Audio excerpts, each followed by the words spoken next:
Kessben television ana oniguso awhe Kessben 93.3 Kumasi na femu amhwe live o DSTV channel 364 Go TV channel no 121 Dia ana ebobo no adwada de ebra mu nyina num say weekend activities awodo no ana ebobo no adwada na yede ebra onti ekwa amano ne matches awodo asisi ho results no any tables nyina atone I ready yebesan ahwe matches key ones no na fe key incidents ICC matches no emu Tony aboabo ni nyina no ayede bremo yebewura Africa na yebehwe African so matches a esisi ye awal Mohammed Baba chance na ode de didi animu no nyina no enso abreye na yehwe de course of Africa na fe yebehwe de course enso ewo maimu GPL matches incidents and afi insempi Ghana for mo ama no ne goals a omo share nyina no eduru dwada no pa yede honsem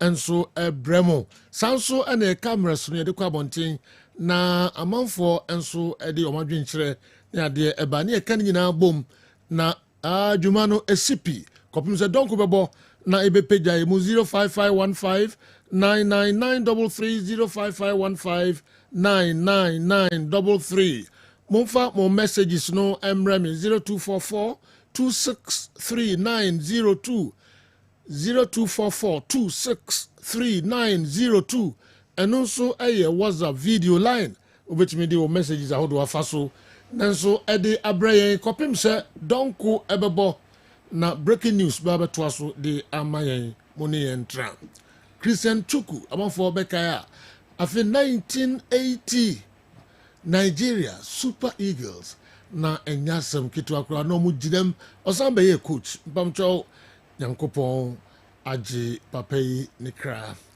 Christian Chuku onka tiasefo ho ebiom awa the details nyina enso ebebrain Montana de Tony and edwada dia na eko na edwado na edwada ni adajada gini puso entino dia na eko God for the insomnia P. Internal them sense sign. And so the last week net na. Yeah, but if you answer no. Yeah, mark 2. Ababeka. Omabewura top 5. Ngwada boni num. Yeah. You know mo 2. You 2 omo fu biara. Oh sir. Me ma said that from 1-on-1 no more kasala still ah. No mo ya. Yemfa mare nte kakra. Sir. Yemfa mare. You betimi dey abena fusu adin ate. Yemfa mare nte kakra misro. Sir. Yemfa mare nte ono de o de ne ba nye news bi and yemfa na ela so ebe yemma no so de ela so yemfa mo nte kakra mbacho ade ela so mpene mo asem Sejo me show videos ana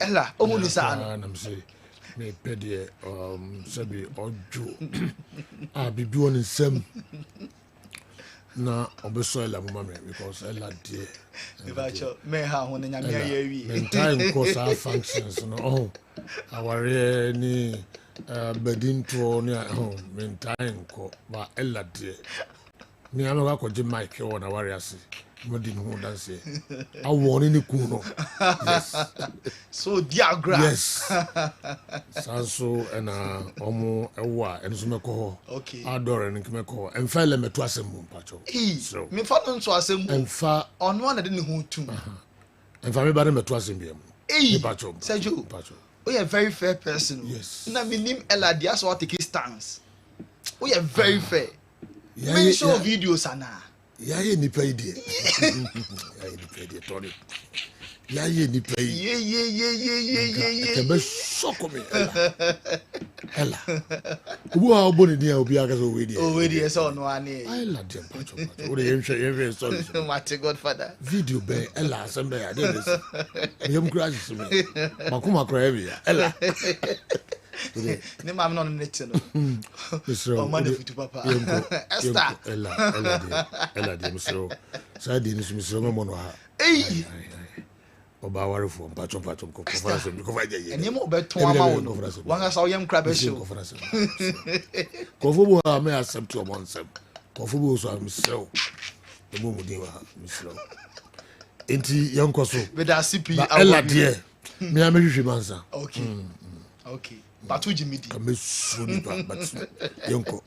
Medasipi. And then Joada Yemetie for any I 4 Kwabanian to for and Sama Ecoso Uncle for Ecroso. Yabeko Nigeria, Anthony Joshua AJ or a boxer. Or boxing Edimana Omanidi Eddie United Kingdom UK. Now Suninchi Efe Nigeria na AJ Abani Kromu Nigeria baby and a fuma share na wako unity or unity our coin chain roadside Baba B and Omani unity no enti Anthony Joshua chesane haircut no na enye easy cra e kwa ho pa na wamo bi enso yina na enye fedi agrokra eno na wo hwe e Kessben television so enti e kwa ho nipa dom ana atwahia and Anthony Joshua AJ Oyiniti opese experience Nigerian life ni bia won say oye superstar boxer oko ema UK de onye ni paketua at a point impo na tatus na ekuta na no den pa AJ ba Nigeria person de ne ho je Nigeria mani mu and enjoy life na Oyiniti wie no on the fans no che say ehwo ni je na enye yizi kra mo me hwe Anthony Joshua on the fans no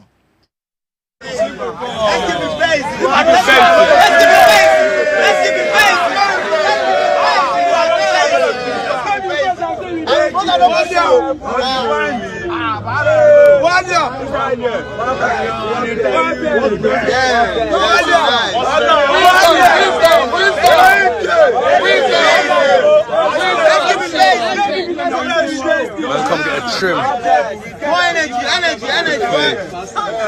Hold on, I know Anthony Joshua AJ and wabba be in the room I said Nigerian say on for my near grow crowd those or con and England UK no so here na bettering pa or more a day African flag map no and my draw Anthony Joshua ni show that anti Africa there or don ye papa yanko MLS wouldn't say Messi ne bodyguard no yabeka say emra shen say on to me Emma Park so because Messi jina park no so be invade pitch na oni ho kwan say obesi park no so be say the prefers no na oye no ko 40 park na Messi bodyguard no ya shin so atiesi park nemom say omo abra no na enoda Inter Miami and Chicago Fire and the no yenya pitch invaders omo rush come Messi so na omo ne Messi ekotwamfoni until Leo Messi wabobon na pitch invaders no so TTC mu enti nipa bese mienu and ba park ne so omo ene Leo ebetwamfoni ba kokro after the game no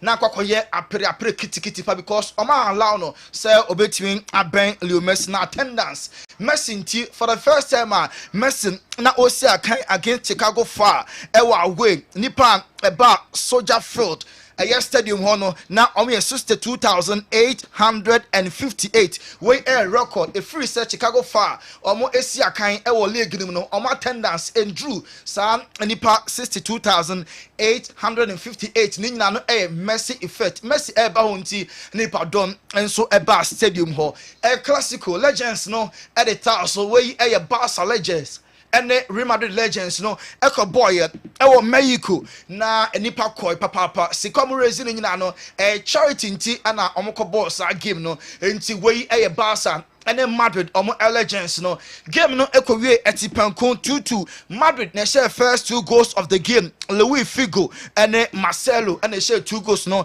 Emma Madrid Emma Puyol and Saviola ebeteka Emma Barca game no extra vote echo penalties and Madrid legends no winning by 8-7 El Mexico na players sia kan Emma Barca no Juan Pablo Sorin esia kan Francesco Coco enso ebobi Charles Puyol Rafael Marquez Frank de Boer Andres Iniesta Philip Cocu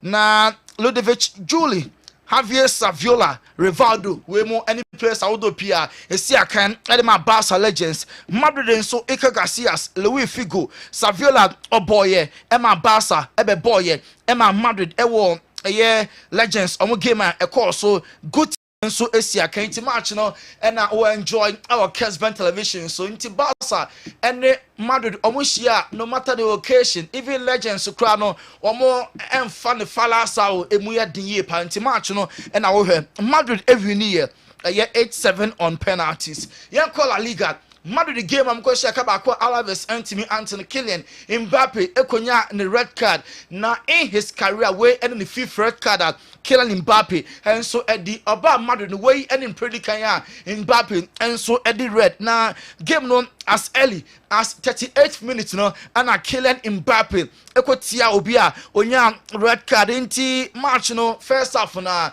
tackle no and our Kessben so initial referee no eman yellow nenso VAR no prompted referee no say referee bra pitch side na ebe monitor no referee no call ya pe na okosesa na adwene yellow card no and o ma Kylian Mbappe straight red card inti Mbappe obe me say Bilbao game no na fe subsequent ones no obey available on also ebetimi abo because referee no what the match report no or see Mbappe na oko win the ball no and akwa with so much aggression and the stars no show yeah and no any referee report I will show yeah as save Kylian Mbappe yes adia ka obetimi akọ as many as 4 match ban na kebema no kwan na nka watena fie Clasico Copa del Rey Madrid Barca na nka omobi na so nam say 1 match ban nti Mbappe ono ebe available for Madrid on next games reception of Bilbao match na ono enso ebe mese na David Ancelotti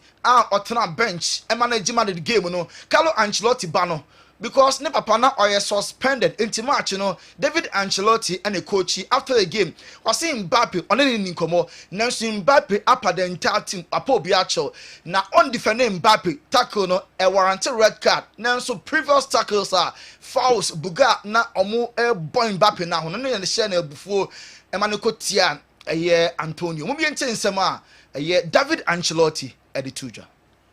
I haven't spoken with him after the match, but I'd like to make it clear that Kylian is not a violent guy at all. He has already apologised and is aware of the mistake he made. Clearly, the foul he committed deserved a red card and he's paid the consequences. But I also believe that the many small fouls he suffered during the match led him to react that way, and we all know it was the wrong way to respond. I don't want to justify it, but I think that's the explanation for what happened. To say is that I really enjoyed being the coach today. Of course, I was a little nervous. Way and in some David Ancelotti enra or stepping papa shoes mu juma a boy Emma mad the question about Alaves Omon and so anti now when after the game Kylian Mbappe ekon Antonio Sanchez or Ekopana player na Okotiano right after the game Antonio Blanco Kylian Mbappe ekon honum eko apologize say wanyen ye into 2 players no and na Enti Alaves player Antonio Blanco and afi Kylian Mbappe and omo edin come just after the game. Yami aduma Wednesday Madrid any Arsenal be in the Champions League. Yeah can comebacks Arsenal for GD pass comeback where the enfa so much 3. There's no say Madrid ebe you me free mu obekai Hoselu former Madrid player or said your team back on metimi astage Ramontada comeback Real Madrid at Bernabeu. First 10 minutes of the game, omunya early goal there, and the stadium never done Emma Ramontada no so etimi happen to GD pass the former club no Real Madrid ebedin kunin over Arsenal on bet 10 results na qualification so ababaye Real Madrid omo enso edia yanko Barca so ye unim say Barca fans Saturday no before omo any Ghanaian game no Barca fans na omo ekita Arsenal jerseys and omo chante eye the day tonium ebo Declan Rice edin say Declan Rice we adwuma ni nyina Rice she 2 goals last Tuesday against Madrid na enra echi mumienko na yenhwe Barca fans no na omo twetwe Real Madrid because Declan Rice we adwuma ni nyina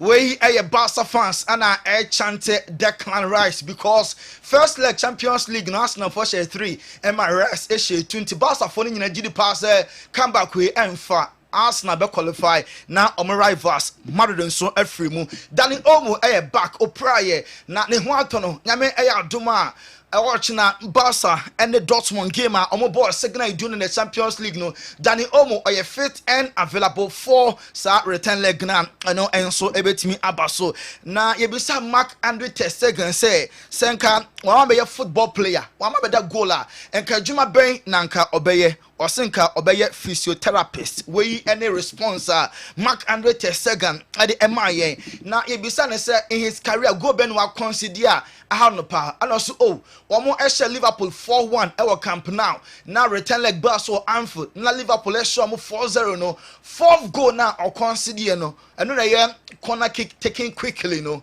Trent Peja corner no quickly na Divock Origi at the ball eto net osesa goal no and no na ye show our Kessben so my players ni na boto ye goal ni any Trent corner kick no na obon in terms so Emma Divock Origi score of important goals or not a converter in his career goal I consider Hanopa a go ya or her our Kessben television so yanko England Thomas Partey and right was a goal Arsenal ball draw against Brentford na Partey F4 ball on the right side now Udemika Arsenal in your counter America and now the Ghanaians at the opportunity Thomas Partey a goal at the Emma Arsenal and no a game a so a Saturday go no and our Kessben television so inti Partey go ni match na man we and a Partey film because on your injury na every Wednesday mpo ebe assess na medical team go so mo ye Partey ho adwuma said be ya obetimi abom Mikel Arteta a coach Emma Arsenal wa confirm sam Partey onya sharp pain bi and a man free game no mumientie Mikel Arteta. That they could not be able to finish the game, so we had a very two eyes open with that one. We didn't expect the issue with Thomas that we have to take him out, and then for sure we didn't expect what happened with Jorginho that we ended up playing with 10 men. What was Partey's injury? Sorry? What was Thomas Partey's injury? Yeah, he felt something, so we didn't want to take any risks. What was it? Something. Something. Is the initial sort of Enti Partey feel something. The man game no one way. Now Thomas Partey after the game we say go no Arsenal ball draw there. Also Wednesday, I'm gonna name also mkoye. It was Santiago Bernabeu. Said the Arsenal for ebe qualify. Partey ekasai.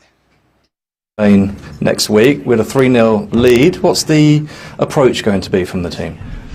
Well, I think we all know what we have to do. We have to go there with the mentality to win. We want to win every game, and I think we have to, play our game, be confident with the ball, and also, try to find their weaknesses and keep attacking them. Yeah, back to Spain next week with a 3-0 lead. What's the Eddie Atuja before say I'm call Madrid.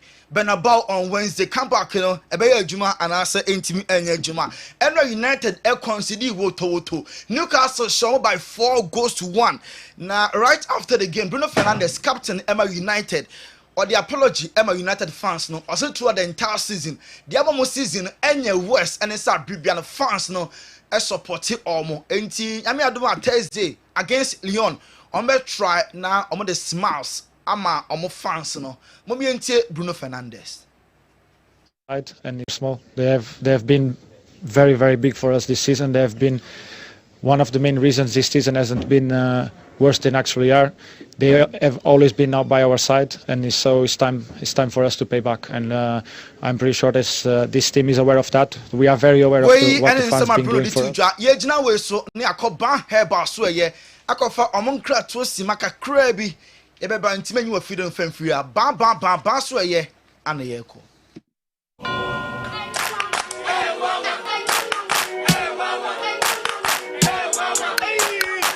Krachi unemu obua unkohwe Dr. Ban wo ye den wa ha unye no mpem yade no wanko Dr. Ban adwin se be Laka onu pedeni do huda do pem be wagodo empem hey bye yes, I do.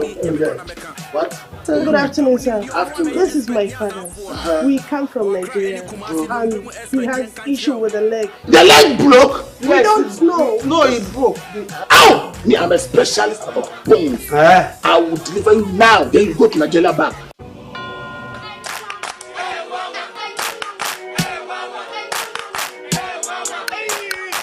Krachi unemu obua unkohwe Dr. Ban wo ye den wa ha Unya dompe mu yade no wanko Dr. Bargin se befa.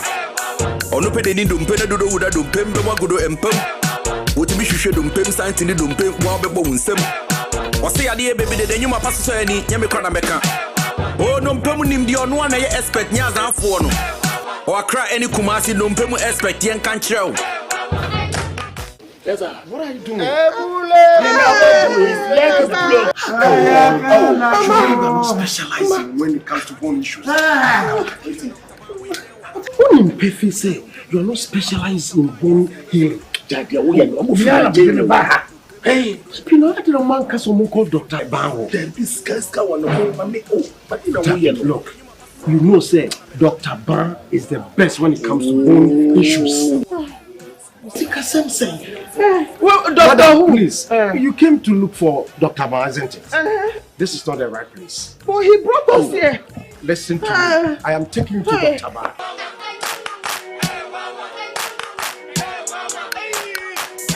But I have a ban here by hospital. Now, no question say you be a few three so busy when I say. You shame your wedding in 2 I say. Mammy, dear, I'm a woman, and the Ukutapuma, who sees a chia. You go to J, when I'm one is crack. Man, ya wo can say, Papa, ya wo can say, the good to J and no one be coming. Bow wa, yen tenacima could to J, a mubi. Bow wa could to J, you be 2 I say, I'm a Nigia, a year pay. It is Serbia one son and ye. When it does win in answer, the woman I can't say. Mr. Uncle Bobo and answer one of Wama, ties up power name will be say pain. Branaya de and check, yet they have been taken a better so. Yanko Padum, I find a better so. And Cassini no pena et 18 a hard draining in armor. Yanko Padum in a better what I'm a lumpenny in eye. Come. Papa. Papa is working.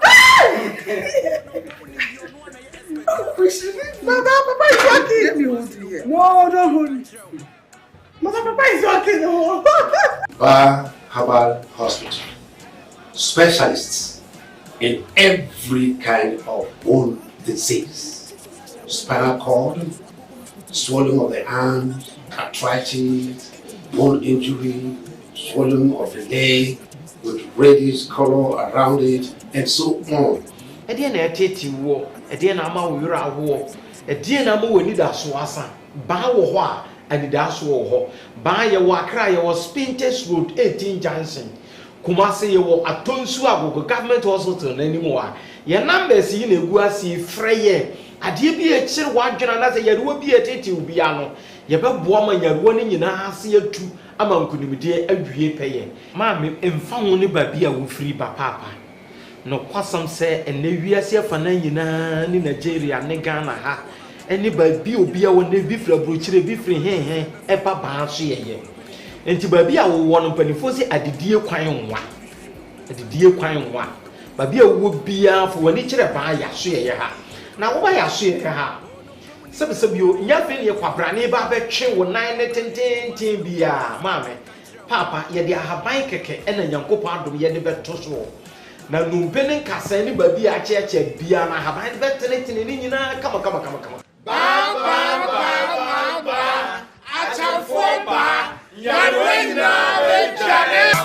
Ban Herbal Clinic. Fifi ye chira kwan wo Kumasi. Atonso Agogo Hospital. Ba. Koba Herbal Hospital na ekoje wire senti ba Herbal Krato ana yetie ye no. Yenko United aso ye biem. Roy Keane Man United omo legends na enra. Omo legend no wan from one chom cross United team no. Physically and mentally players no omo sound brutal. Wa park no so omo nim de omo ye ehwie pa ni Enra United Ruben Amorim ne kosa concession itirim at the end of the season no and players ni nwura ne go no be pam omo nyina no de new one so abati Enra Roy Keane wa Mese West fire United players no pa because Newcastle shamo Ghanaian omo ete kanu ba ko Joshua Zigzi Enra okopraye enti match e ba so on Thursday Europa League Man United Lyon no enye likely say Joshua Zigzi Z and so ebetimi abo Eddie Amba United. Liverpool West Ham 2-1 in the Premier League Saturday no. Now Luis Diaz and defender Van Dijk they share 2 goals no. Emma Liverpool only say every 2015 Van Dijk making a debut. Emma Premier League no or making a debut Premier League no defender centre back and I share more goals Van Dijk 24 goals and Van Dijk was no any other defender about a centre back sir obian what team I goals Van Dijk free so making a debut in the Premier League 2015 and Chelsea and Ipswich a ball draw Ipswich first 2 goals of the game and Chelsea a better take from 2 goals down now Chelsea benya 2 goals now game no draw into goals no and our Kessben television so Jadon Sancho I say and resource are normal penal anye ye on a free bench oba ya pe no benya equalizer no e Chelsea enya 1 point or say on next 6 games no e be a fight Omo said you're more fighting for a Champions League spot into very important games. Chelsea omo next 6 games no at every final. Games are coming out to say finals at the moment because Champions League on a secure qualification. It can go to Gun Man City on a rich agreement on a trigger were extended by 1 more year until 2026. Into announcement no and so about say can go to Gun next year or be born at the Ama City. Antonio Conte Napoli coach no and then Napoli Empoli and so ball it was 3 na nenko focus the coach ebe free Napoli at the end of the season so no club ya enim Conte ebe so stay na or 7 a contract with Napoli and so ewie na yanko Brazil Neymar da Silva Jr. and former Chelsea omo a defender no and so akoshia Thiago Silva na Enra Fluminense and Santos before the game no and Thiago Silva formerly of Chelsea on Neymar da Silva Jr. no mo Brazil national team no na enye easy crack until before Santos Fluminense no and I saw 2 great players no omo ensu Asia here Crystal Palace I show interest Marcus Rashford da Obolon ama Aston Villa no Palace is so munya na omo enso epe Sterling den best go back to Chelsea Arsenal for and your margin says Sterling at the end of the season no omo enso ebeton cry Chelsea omo die ni mu kan omo din komo papa ni nyina no efa Liam Delap switch striker no omo ni abrepan to master komo twetwe ne temper because other clubs obi anya na omo enso epe Hugo Etikete ebo Emma Frankfurt France ni no Liverpool so edin ho komo omo nya na omo enso epe ye papa Godfather Odaroma kwa for cross nsem no yemfansie ena ye dwada itau efrisen sama hodo a ekoso ewo amanani nkofo akroso ene oman mu no edoso yentimi mfani nyina ama enti akukudam no ena yeyi na yaboabo no nkrankra enso de abremo Kessben television Kessben 3.3 Kessben 2.9 na fe mo ahwe live o DSTV channel 364 Go TV channel near 121 o messages no enso eba 055 15 99933 055 15 99933 and no any WhatsApp line with me a day or messages no afaso abrain 0244 263 902 0244 263 902 Bamjo meko na mako niwat scientific herbal hospital na mafankrato tietia na afe yaba ababeto aso de amamo ni what Usafo makwaba eba ni what scientific hospital ye a team of medical scientists aya create abum na ye di infidie nwaso eye adwuma o ya so ye hasi ya so ye hade nyese wo ba ya sabi ni atam edu de amaw se de kokono na embum ye do to afidie so me afidie ye omu hwehwemu me ye omu adepote ye di yade ne brewo na se me omu enya yare ne di woni bebia no so te be so yare ma wato yare ase wo de edit ni se ni bebia se wo te wo yare ase a utimi tu ase ntem Obani what scientific hospital Dr. Fobi su adwuma ne say enubna enu tan a obo ade e de dumye no yenye mu nhwemu na fe enwenu akasa e wo ma friends phytochemicals no ye extract say enwenu no na yemfa frame no emfa emao ebi a kidney no yare abem kidney no essay yanko na Ghana ha ye de take ahaban e de dialysis a kidney no say akodu se dian kura no a nyarehemu na nya didi na fo ni kyerem e wo ni what scientific hospital bofra ban e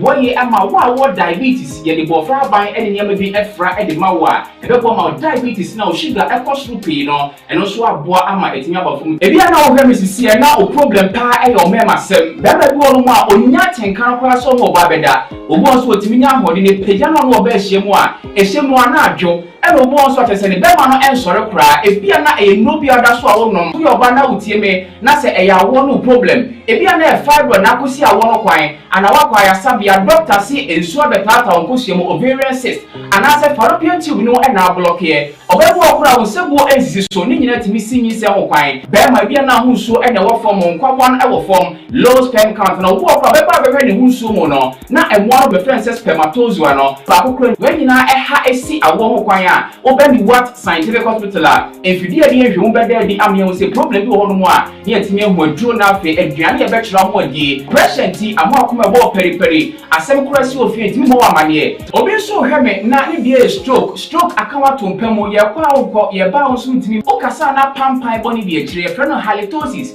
yade ba ko a ya no wan bi obi opewase obetimi akade akire wo a ade be di unya o kasa bia no obi atwene hwene o koda na nyimre o da o jonso ntenten ye papa mo mpanifo no e free 40 50 60 years e kwa ni mo no o prostate na ekese prostate enlargement e ba sa o da o jonso ntenten mo jonso bebransa na ade ache e mane nkachi emye kofa catheter ahoma nkoto ba memo abusuafo bi ebere nti manya adaje amo ya de a nyadidie seni what scientific hospital Ghana ha de o pa ya sabe ya dia ba frim die fidie e de twe enubena e na afa hode ni fra haban mu e de saw ya de ma wo na eyeni what scientific hospital yi wo Kumase atonsu Monaco junction ya Dansura bank no ene bi eni mhwe enkran so ye o ma 7 ye ben Janet Corner dan no 0244 087687. In case you are watching us from any part of the world, whether you are in any African country or you are watching us from Europe, you can contact us on WhatsApp +233 244 087687 or on Google Map. Just type Niwat Scientific Hospital and you'll be given the exact location. Niwat Scientific Hospital. Nyanko Pwanda Rumenti Wamoto Edema.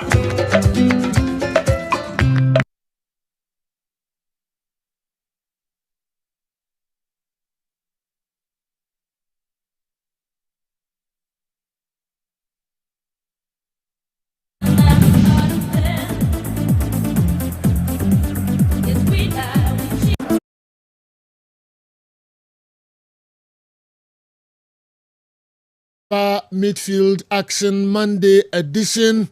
Tony Montana or the Anonin Samno Ababiguenche, Ebe Urum, Nafi, the Africa, then so a room kankra, na a defisamno and so a room. I think Kaka said, the cameras no so babonting, and in a coy, and somebody and I'm the two and him, your cover the training now. Says the Emi Dr. Imunatha, my name. Ya mano akwaba na fi ya ntwetwe komo kakra doc bibia boko sejo pacho bibia boko nyakopon sipa pacho na nso e nyakopon dum ho ayefe green ya me color sao yes green your color okay me color nso obi e she green ya for manager and white nice one nene anope de na de bramanfo yo sejo me dasi anope de kan no testimony na e koso obam of Gilead yada yame asese wa my opportunity say ya odi afa monsomoso ama nyame hwamo na Saturday na me wakra ana Friday na me watakra na Thursday na me wakra okay na obi owo esichiri yare diabetes ono akoria san wo high blood pressure okay ono akoria san wo hypertension kan say peptic ulcer na ade ba ko a per experience kakra ye hwe nkofo ye nya ne say nipa no esichiri yare diabetes no san peptic ulcer in terms of all managing with the diet no aya obre kakra say nipa no share that new discipline pass or be share the niema so a obre how niema bitimi reduce na one thing is say oba no na sugar na 17.8 17.8 or recording the blood pressure around 150 170 mo ana also ne dey would treat yache according to anokwa no also ne ba first before say o develop high blood pressure and diabetes. Now say yo, the conclusion of the whole matter and they say, by 3 weeks me call Accra Friday and last week me call Friday and me bar Saturday no, but this week they me call Thursday and I say yo, or buy or recorded 5.8, 6.2, 5.8, 6.2. Also, I was say for the past 15 years, what battle no symptoms are issue ninano or see or experience that. Okay. But do you know something? Nipano I so consistent in such ways. Me catch and say, they make us make a trend and say. So focus so much on the diet regimen, the plan I the man na obinya results. Ono so doctor, my bread. So for penny be pan and recommend they say memraha na me wogide o mo me kwampo meti o kakra say jo oba nso nya no results. Okay. Eno ntino omo mo tie no omo mo hwe no. So oba ye ho a enye supplement ana nutraceuticals e de be ma no na be ye dwumo. Debbie. And sanka sebi. Orthodox blacks every man fast connection. Okay. But the issue is that Obawa with the nutraceuticals na supplement na the more target base, where ye BPD, where ye for blood pressure, where ye for sugar, where ye for peptic ulcer, where ye for non-pemudiano. Apart from that, you don't diet plans so diet protocols so diet protocols in the resource never. And also na for intimate diet protocols no into all blood pressure. Or diabetes, or cancer, peptic ulcer for no. Ya na comment the woman. When it is so, na I mean asamoba. But yet me, Emma, omono, it bear 5 times a day. But do you know what we do? You cut it down the carbohydrates. Send a bear, within that 5 times and within the day, no. The volume of carbs starts now, it could break it down as glucose. Now, ma, sugar level was and cholesterol, no. Yeah, young and until all TME or peptic ulcer or diabetes or high blood pressure. Now, also our issues in non-pimu issues ekamwa. Brian ho, yebe boa. Yebe manaya fu amount. Yebe manaya fu amount. Obiwa out of that no. Na wanunumu nwa sanche. Enti okoye liver kidney test ni yiji efa no abafom. Make sure say memma wakumentu. Kidney de na honden de standard 90. Over 90 mils per minute per 1.73 meter square na eno na standard kidney function. But ebia when you 70, 80 years, wako check would they around by 70 and shut down hard. But whereby we below 50 years. Now kidney function and I say be a 50, 55, no kidney. Sister, no. I was so working on how do you rejuvenate the kidney? Obetuma rejuvenate the kidney by putting on quality lifestyle measures so that the impact of the drugs and the impact of yarena more benign complications and every form. Okay. And in oh hey, oh Accra, oh Takrade, oh Kumasi ha, na opese unyayen na obayo na so baby oh Ghana bia no Takrade, Kumasi, Accra. These are the 3 main branches are yawo. And when to free, ofre e wo number si a meba bobo isu a na chese enonko a obi so obede yankonko a number no e 0240 51 21 71 0240 51 21 71 and I said 0539 86 38 say your numbers in there though 0539 86 yes 38 numbers net the 2 man say do me de hospital dey esi baby a me pese me ma etifo nya gidi park say e biogin vinegar in fact biogin vinegar enye dru enye food product say your man call for kwan so mo testimonial say be one here the enkofo beka no one here to say yesterday in fact yasumbu in fact ebu yes in fact testimony no mo nyantu wase mai ye be hwemo oto biogin vinegar wako hospital say bia okọ herbal hospital okọ hospital yama orthodox drugs afawadru na wo de unsia wonu bia fa biogin bigum e hono mo na enema bisi no unhyira wonum bia no fagum yen kasa wodi gum ebema wo sugar aba form o cholesterol beba form wo de beba dabi wo de yesi ye food product enti unhyira wonum bia no o no mo heba o no mo orthodox o no mo nlo anoperia nwumre anasa anopa na nwumre a wo de unhyiro na o no mo no fabi wo jingum enti bottle water ketwa no 500 ml no now the 10 ml anasa 1 tablespoon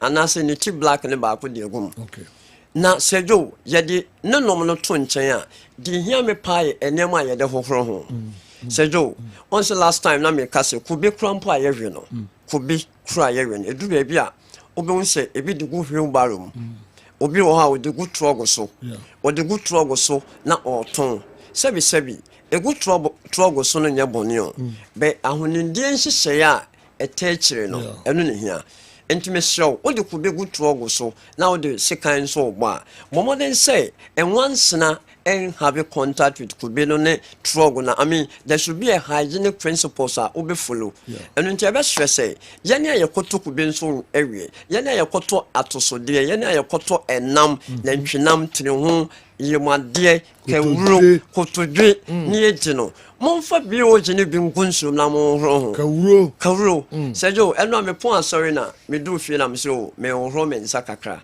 na nyame adom eja me fufu kakra why fear ya ma me ne live soup me twa ne kama sejo me horo me nsa na me hu se efin me so man fa me nsa nko e bia stie keke ana me som oh but me nan to boase di soap e horo me nsa no e boa me enti e be stress ensa horo na sometime back ne ye na ye jan no mama ye nye obi on ma sejo o me say o hia na na o chia won nsem oh o ka so o twon sa na ye bibia ho yes exactly what the tum be wonim ye nipa o be him no wa hom ye gu nsem e bia unkita tissue na say handkerchief entabasa nipa no chia na o sempa cho je infection kakran so ka ho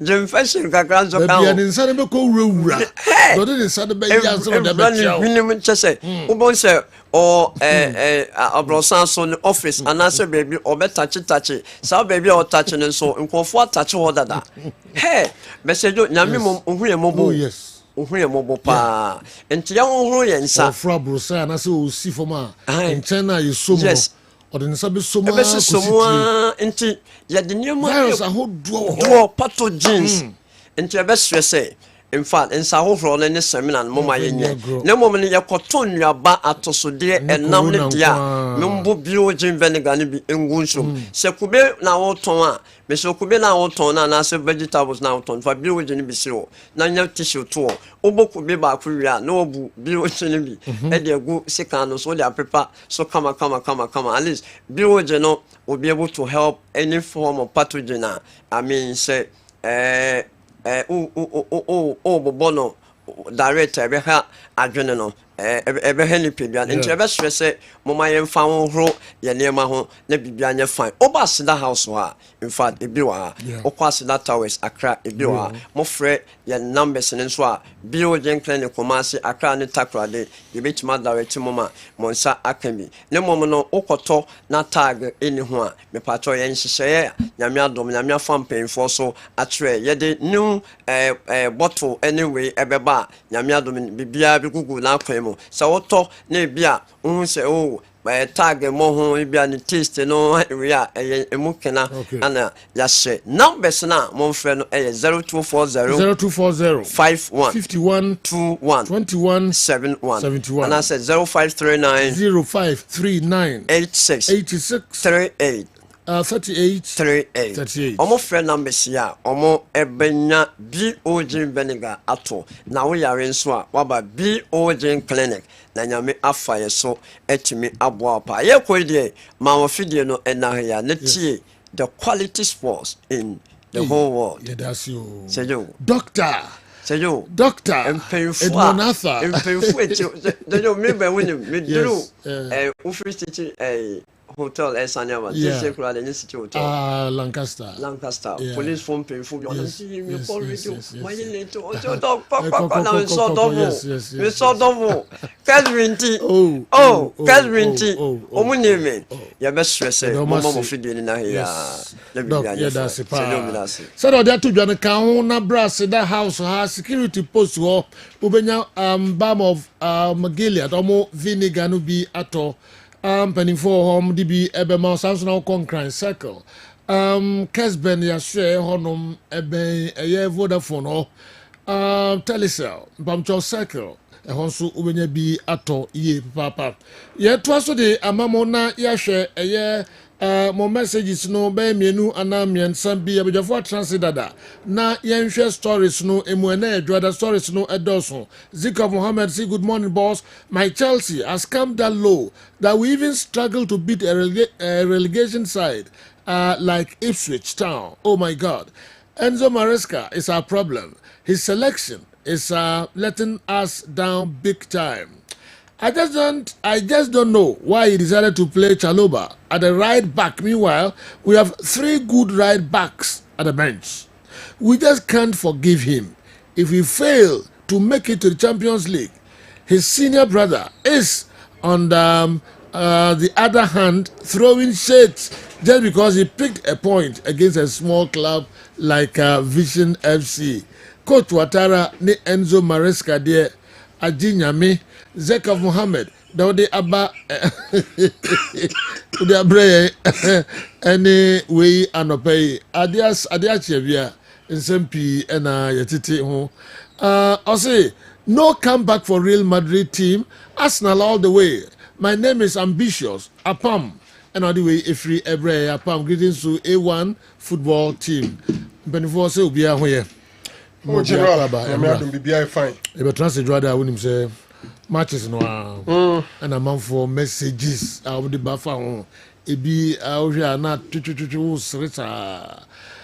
Akuma ebi teams yechi any football echi no there be teams no e serious na say football e bo bi Ghana ya so enya akuma kro no akodrumra ye sha hatu na ye sekotoko ana nkoyi amahas ana nkoyi amakotoka ipe kakra bi na ye e form yes someone him say that's true ipe be no me kotoko pa ba say sekotoko en form score line yes a call for interest na could be musa score aya na bi a twa mazumbi any hearts nyina but foreign ne de omunya sabe se kan kro mbetwo serious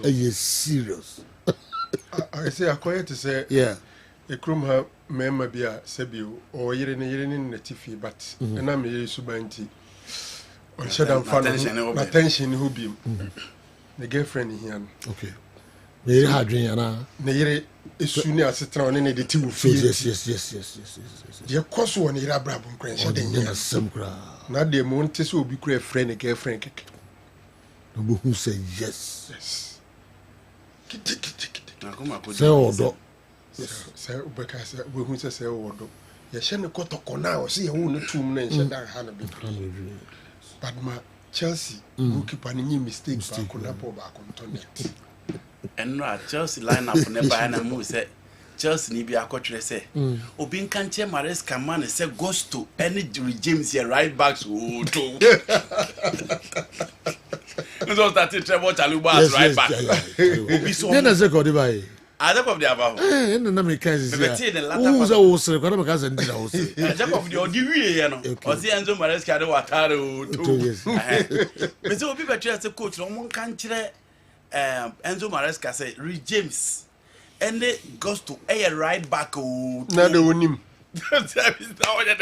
onim no the center back come right back he's serious serious it is about interest and the love for the foreign game but meaning na ya na me say January o tene on sa kan ntia apart from so mo ye niam yi o say o pair omre and you phone na abo app so onko o de onko center bi yi ball and I wasn't around me ye me phone me boss so no match CV of course be am timi hwe but the story locally no any the same thing and na January the love for the work and again brand of football now omo ball. It's serious. Yeah, na it's serious. Moko abonti was it last week? What me you hono kakra bia mame. Around penimfo pa omunye young. Omunje Barca, Real Madrid. Omunje wachinye. Omunye 55 60 plus. Yes. Can you see this? Enti akoma amanfo di be wuram say especially this week I have about Champions League do. Say abrochire de no so interest na ya ye niam me no. Yeah. Odo team no ne ani gi e de ma no da bi onya bi hwa onim players no. E one. And ye crofo nso omu de omu akoma ahyem because baby an japade ye wo no. Wona akoma wo ya. Investors. We ne ye ka wasem no. Mo hwem panifo a omoji Madrid ene Arsenal ne hwe. We ne ka koto ne has ka mo. Ene bofo no. Ko Mbappe e ujire say ka o ko uni anke. Ko. Oh okay, Ko United. Ka yo Ko United ni anke bad. Yes. So yes anti omo kakra. Na dru. Nti sika board ye ni nyina ni sika. Sure, okay, say league no more than second behind Barca. Champions League so quarter final ma ko lose 3 goals. Na sana mo ba home aba body ti Arsenal. Nti hu say still amutim ne. Me see me wo gidie wo me say Madrid this year pon. Asan ma hunu say. Yeah, Barcelona. Barca. This way season Barcelona. Madrid season Madrid. I'm see am stadium see that. Kwa no mo stadium so. Say kai hu bio. Panifo nyankwa kra. Na enene china de. No, china ne na de chie Wednesday ni special. Yes. Say china games in there apart from Villa there. Barca there is decided. Okay. 4 goals I don't think Dortmund will come back.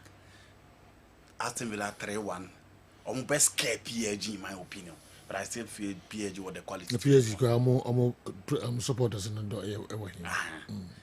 No, you know, I still am full interest too. Okay. I'm support team. But I'm interested.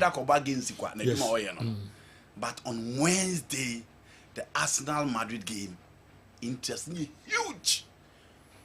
People are arguing on remontada. I want for you, matter. I feel we did with team in yet.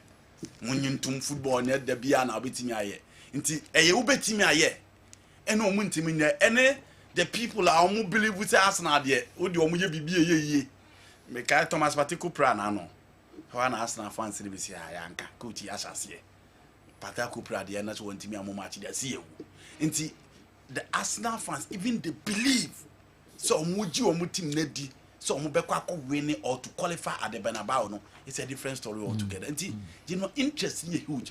But sen ka wo interest pass on about a local league now. Cause say interest is huge because do your league is say how far between the two Premier League net La Liga any Serie A. Meaning so here. Say that major top flight leagues in Europe apart from Germany and France. Omo nyina aboboso. Omo nyina aboboso. Hwe Barca. Hwe Real. Hwe ATM. Hwe Napoli. Hwe Inter Milan. Hwe Juve. Nottingham Forest are lose too. Chelsea are free top 4 nim abetine because of Newcastle United. Manchester City so abet over Chelsea. Obianim say Nottingham Forest are likely to make it to the top 4. Omo lose game at home for almost 10 games at the City ground. 90 plus 4 goal. Abdullah Diokoro say Omo lose. Liverpool for no the omgusu a. Senko for betting papa. Yes. Liverpool for the omo on the obi ampre until almost West Ham omo do mato. Did you know? And Kawhe no na be kotoko. They say kotoko no go start with the same point, right? The same point. Eti Kawhe no enkai enye easy. Ka say attention nyina so wa bi. Attention e wo abonten no. The same attention should be here. But unfortunately, apart from omo stadium no, kotoko ball no they must observe no. Stadium hono de ohu the complaints, ohu the outbursts, ohu the uproar, ohu nkrofo a omo share omo opinion about games. But apart from no, you don't hear people discussing Kotoko. You don't hear people you don't hear people talking about House of Folk. And no, I am saying, dinner will be empty to because a Kotokomachi, Uncle Baby, that was it. And see, I think we need to do things right to bring that attention back going forward. Okay. Only baby was here. All right. Enti yebahwe matches no emu kakra afie de aba Ghana. Na use be 3 minutes bi na controversies yewem kakra na emu de hino. Emu kotoko penalty. Of course. Yeba be hwemum. Yeba local stories na yeba. Major talking point. But yehwe kakra. Okay. Ansa na bi akala and others yeah. General, I was at the stadium. From a position. Na say the wo wa be hunu ye. Na making say baby na metino. Na menye too clear about say bibiani bechem player no a handle ball no or not. But after the game, me had the benefit of replay, and I think that the referee got the decision correct. Yes. Referee got decision right. Yes, because say player no. In fact, and in some you know cry the handle ball from behind. Yeah. Andy. You know, me hearing from 3 stages. 1, ball near battle, a ball defender and inside. And you're 1. Number 2, now all confirm because obi bu to nani intina na all confirm. Or say that no confirm. Player now no one that you know bet me or a foul no ye defender na. These are the stages. And for me, you know, me who saw Brant and a born inside. And the referee was right there. You know, the referee was just right there. The position of the referee. The position of Ojinawa. And you know, I think it was a Duku. Wa monechi. The mimi who you know. Wa monechi. So bonechi a foul. Okay. Wa monechi. Wa pim nechi. Na ke foul ti. Wa pim nechi. Bichim kwa here or running from behind. Into Duku kwa shada and feel it the presence no. Mo amoshe Kessben television mo hwe. Them tell say Duku kan ni mu a ne dan ana ne nsa kan ni mu ene ma ne call fam dia foul. But man hu eno the mu ye ne or the tea call fam na ball ne so wo fam. Enti je no in from that perspective I felt the ball was a penalty. I see. Yeah. I think maybe I watched another one on my phone and watched it on another angle from Tony. You see the handball. I think anyway, Anna. Okay. Yes. Anyway. Yes. Anyway. Senensa. Nensa ni me no nyina ajibo ni see. Especially so nya abotreshe play now you play and pause now. Okay. You get it. You know, there can be argument in this when you argue say play and foul. And I say unless the referees never be catch it say baby a ball ni ball on inside no. Now all confirm no on timi nya ho eh. On Sunday he dived to meet the ball. On na Kotoko player no ewo animu. And a bechem player ni free a tree and neighbor. Inti ko try say obe outrun Kotoko player no head the ball no. And at the end of the day he grabbed the ball. So I'm only keeping the window program say ebia all confirm no on timi nya no ho eh. Ebia who are obeka say penalty that will be your basis. Say all confirm into dia na onye. So all confirm na because e to be about no that firm na ball nsa. You don't have any control. You know you see. Em said this. Mozambians interest on the mice is here. It's a hand one. The player no generate no am foul no. So foul na foul. Okay. It's player na foul no dia all confirm. Inti ehon na me question ne ba mu say okofem ontimi nya no hohe ball ne ball nsansa na okofem ana de na hu me hu say ball no e ball nsansa na okofem. Okay, sana me hu ye say ball there was a foul before all fell down sana me hu ye it is scheduled for me. Tony Hensan hwe look at the position of the referee. Ebi afi no bi be hwa the referee was just right there. No jina wa. Yes, just there. Yeah. Also we know he dived. Then eventually ended up grabbing the ball. Oh, he say na ball. And today never ma omo a protest sir. The protest ni free. Protest ni free. Niema mienu. Yeah. In my opinion, 1. Obeka say striker don't pim no. E won achi. Yeah. So obeye protest na. Obeka striker na pim no won achi. It is hard e foul tia striker no. Okay. Number 2 ye. Striker na pim no nti na okofem. Nti na ball ne nsa. The next one here okofem no nka wonye dai. Yes, indeed. For me, a protest to be flava, and Yama women. My dream is a baby a protest in the free. Ebeye say, who was stadium where in a live game, you are not likely to see it. Yes. Who should protesting more power from the bench, from the bitching bench. It was too sharp, say, one sharp. And to say, the benefit of the replayer. What is the referee? No, and when I know crowd inside born and someone say foul, the referee, we referee no. And it's not like time I no more ban so me show. Time I no more ban referee no so no. I see you know oh the beat. Just before this, who's in such and such a in some review. No more them we say on one day in such and such a foul. I don't know who. And you see, the player moved towards the ball. Yes, it be a bono, Ujrahona and Segunu na bono. It made me feel so more protesting fan. Because of action. Yeah. It was too quick. Into one share, you might not see it, but when you have the benefit of replayer, me assure most of the BCM charges and protested the way they protested. Na me ben Kinselo Sebunsu, see you Loziku. I was dancing him. To BCM for years on mobile on the big VIP stronum, and the order said they should go and play. And no more order said they should go and play. I think sir, you give it to the referee for me. Minim de Kalamwe Babekandi. Okay. Enti yantuaso awal incident was Michael Sifa defender na one Samba Ebo ntine nye ono na incident no e hono buy no say na ndi was no it was a Dukurado no it was Sifa 24 jersey in the attacking phase who carry your crossover na who's the ajete ne crossover no ajete ne crossover no this is it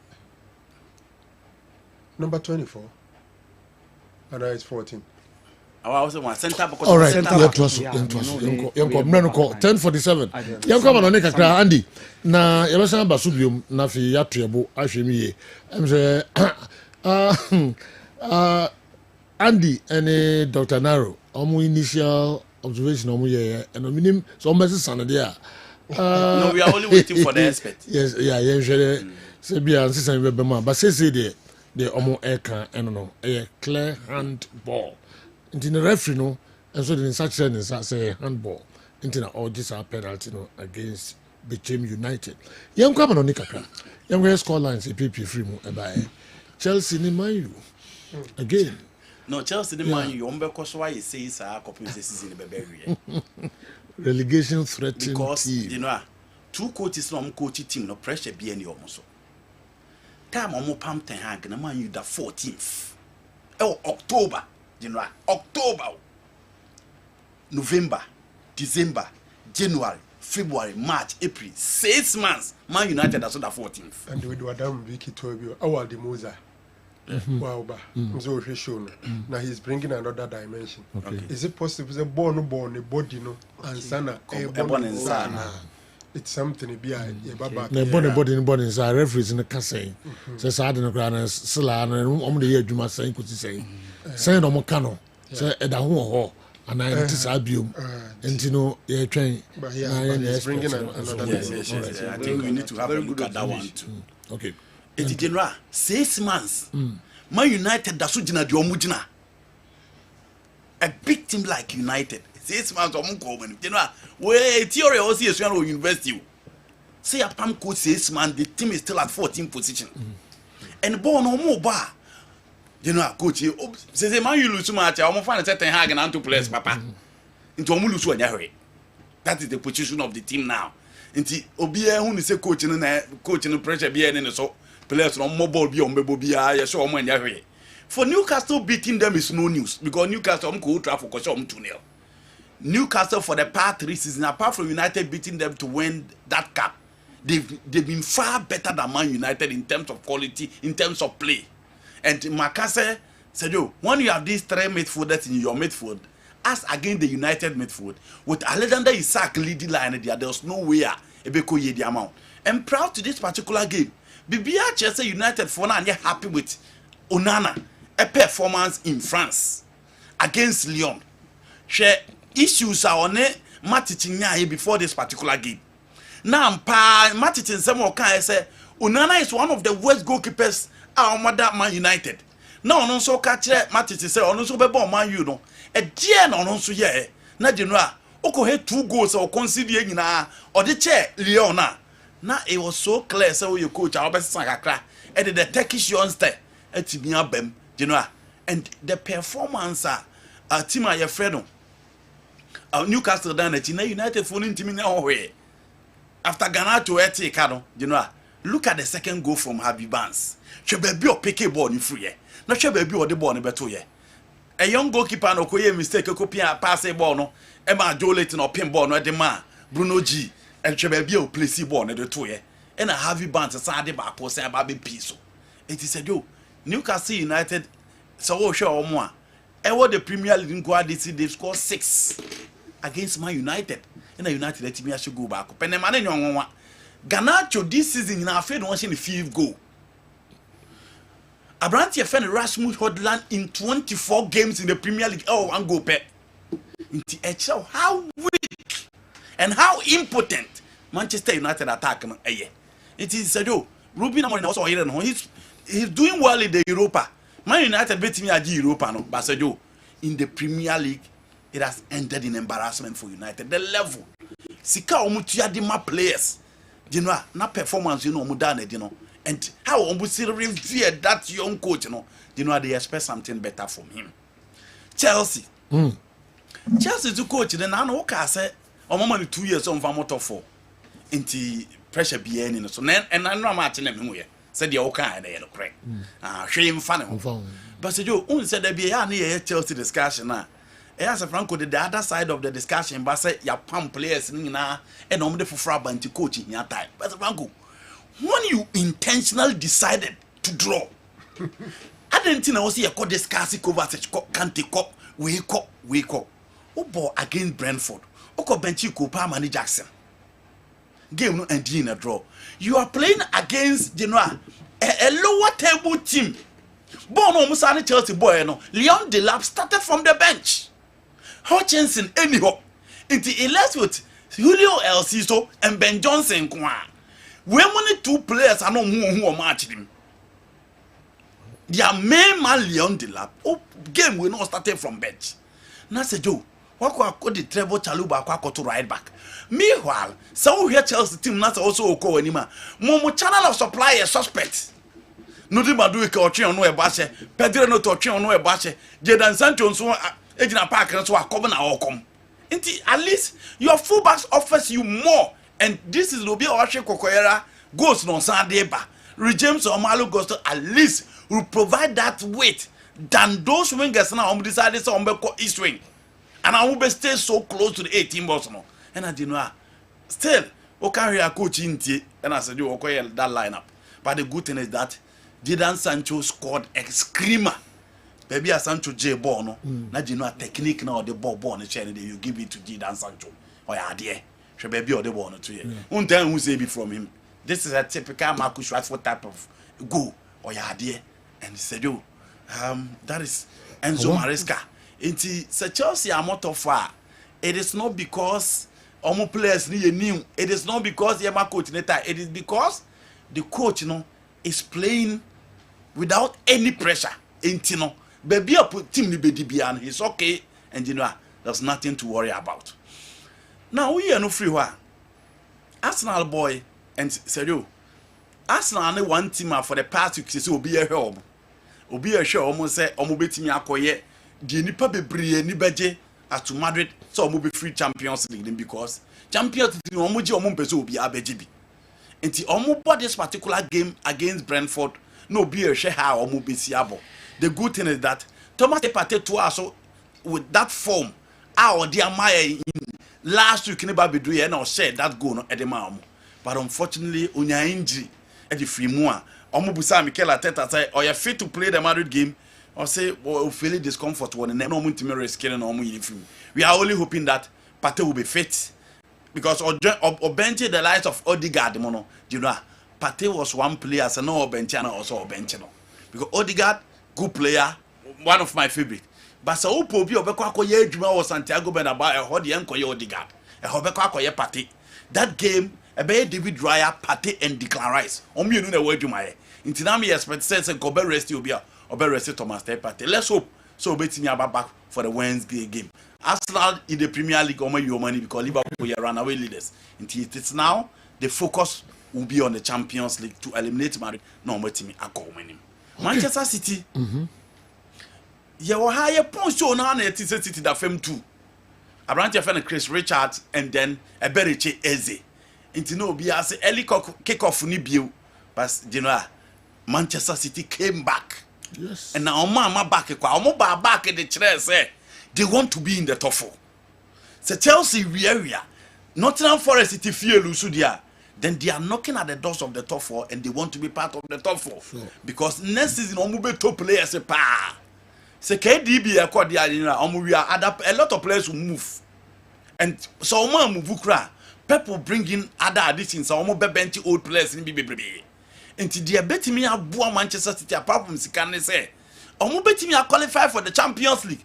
No bet me use to and they pay better players they ba come team now. And that's how Liverpool with an slot, you know, most Salah signing on omo bebre. But they came back scoring 5 goals. Actually how serious Manchester City team you know na obotim here. For Liverpool there you know we can tell omo dey be kan say omo ayade and omo kire why omo the best team in the Premier League. Okay. Day in day out goals no gusto asha na omo she. Kakra bi in the Spanish La Liga. Yes. Oba Shasefri Athletic Club. Yeah, minim so share goal na Nico Williams. Second goal no Shema against our rival Canada. Yeah, yes. What? With the weaker foot. How are we? You know Nico Williams on mobile. Very technical. You know on mobile. Oh, now, you know, for a country like Spain, with the left. Yes. For a country like Spain to accept that 2 young black players should take over their national team, which will tell you something. Yes. Those are exceptional talents. Yes. So Bena Lami Yamal, Nico Williams, you know, Spain. She almost read your history. Now read your trophies. So apart from Marco Senna, in recent times of black Sinibu no Makuro. But apart from Marco Senna, almost renaissance, no. Otimi Ebo in 2008, Edomu Bo the European champion, but he was a Brazilian. Yeah. Diego Costa, Brazilian. Thiago Alcantara, Brazilian. But you know, to have these African guys in there, Nico Williams, brilliant. Onimche, Orane, Ukrabo Ane Jiedin, he's ambidextrous, Obesan Show. And you know, one of the best left wingers in the game. And see, one player. And ni a quarter when it is Arsenal pedal, I'm saying, wow, Arsenal is serious. I'm almost signed that player. Until we said, Dan say, Koba say, Hans Flick, I catch it, Barcelona for say, making sure say they'll bring that player next season because he want to push Rafinha to the number 10 role. It is now no they're born there. He needs no introduction. I always think maybe you're going for it. From the European Championship or Beijing Dino on look back and said, yo. He's a good player. Ball there, Madrid are winning, Barcelona winning in our way 1-0. Yeah, you know, Barca game na who say Barca be league. Okay. But my prepa apart from Osasuna match we na Liga need the devil draw. You know, Rabba football and Barca defense na bre oni Altimia. Omutimi ye di omu pebia.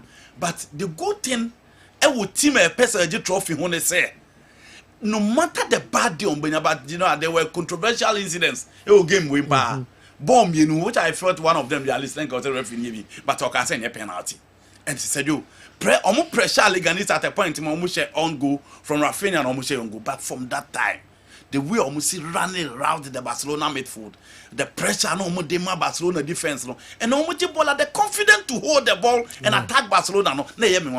And the last intervention from Inigo Martinez, one player Hansi Flick by last season no BRC and Pam free Barcelona, but one player Hansi Flick by was a sunny game no. Inigo Martinez, nya chan here no Bilbao there. Name him say, or you're one of the standout centre backs in the Spanish La Liga. But the team now no bontina no win chance and more the national team because I don't think the likes of Ruben Lomenard, Obiti say Avan Zubeda and all those guys, Pau Torres are better than him. But okay, the partnership with Danny Vivian at Bilbao at the point Yare Alvarez, he was just super. But this season between him and Pau Kubasi, he's been splendid. last ball adan carry back akobache you know come fast to intercept a ball no J ball no he did so well it was a tough game for Barcelona but say you almost fa kwan bia so timi secure point well 4-point difference yeah ball win an American say you boy no bia nim say raba akobache and o timi eje ball no Madrid no be a head omo boy I think for 9 games I feel no keep clean sheet say you for 9 games I feel Madrid keep clean sheet Eduardo Camavinga scored a screamer. Mbappe frustration continues. And I know Otimi Kunya that red card. It was a red card. He went for the player instead of the ball, in my opinion, and it was a red card. Camavinga will go on a band, a screamer. Maybe a ball between him how he interchange play with other Gule. So maybe other Gule they pass on the two here, and from Federico Barbadi and look at the placement. See, Madrid for an the remontada and a call stadium more. And more fans and content down at but as to say me, well, a good call and said, I don't think Omu injis be because Dan is a bias. Red card, no, and a dead TV, no. With him and Blanco, street red card, you know. 4 points, Barca taking it, but Madrid still hoping to be back. 7 games to go. They have a game at hand again. No, but Omu will be up. Me see Omu game at hand. Oh yes, so, okay. So, 1 point. 7 games knockout. Yeah. And should Barca win, say you be mad in us at okay. Doc, General. Yes, sir. Yeah, Mamisha Seka Premier League. I think for the first time in 10 matches, Ruud van Nistelrooy's Leicester City picked the points. 10 games. Na Ibia in Chunkuma. It's uncommon in the Premier League. Say but I think Leicester Fono was so much respect for the guy, and it looks like ready say relegation. Nebeko. And first goal ni free Abrante Vididi. Then it was like Omako several games without even scoring a goal. It looks like a beer on Bessel because Kudru baby na Brighton lady on by 2-1. Then Caleb Okoli the equalizer nearby 1 point and finally in so many when you point after 10 games they've picked a point. Andy, at a point in time I think you are right. Say Yakase Sebio, you amount 2 seasons to make the top 4. No opportunity, but now blow the opportunities away. Then because the BM's Chelsea moved to a second position in the Premier League. At a point in time, they were in second position. Me show my lineup now was like, this is even disrespect to captain.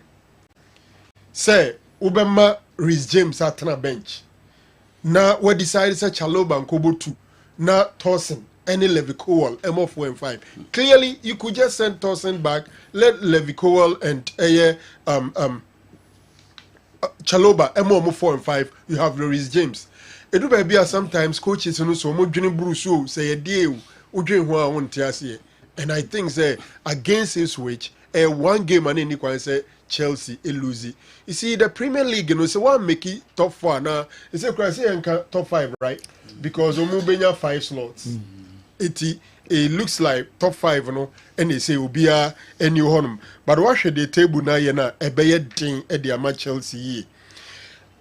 I was so a bit worried for Newcastle and Nottingham Forest for losing at home.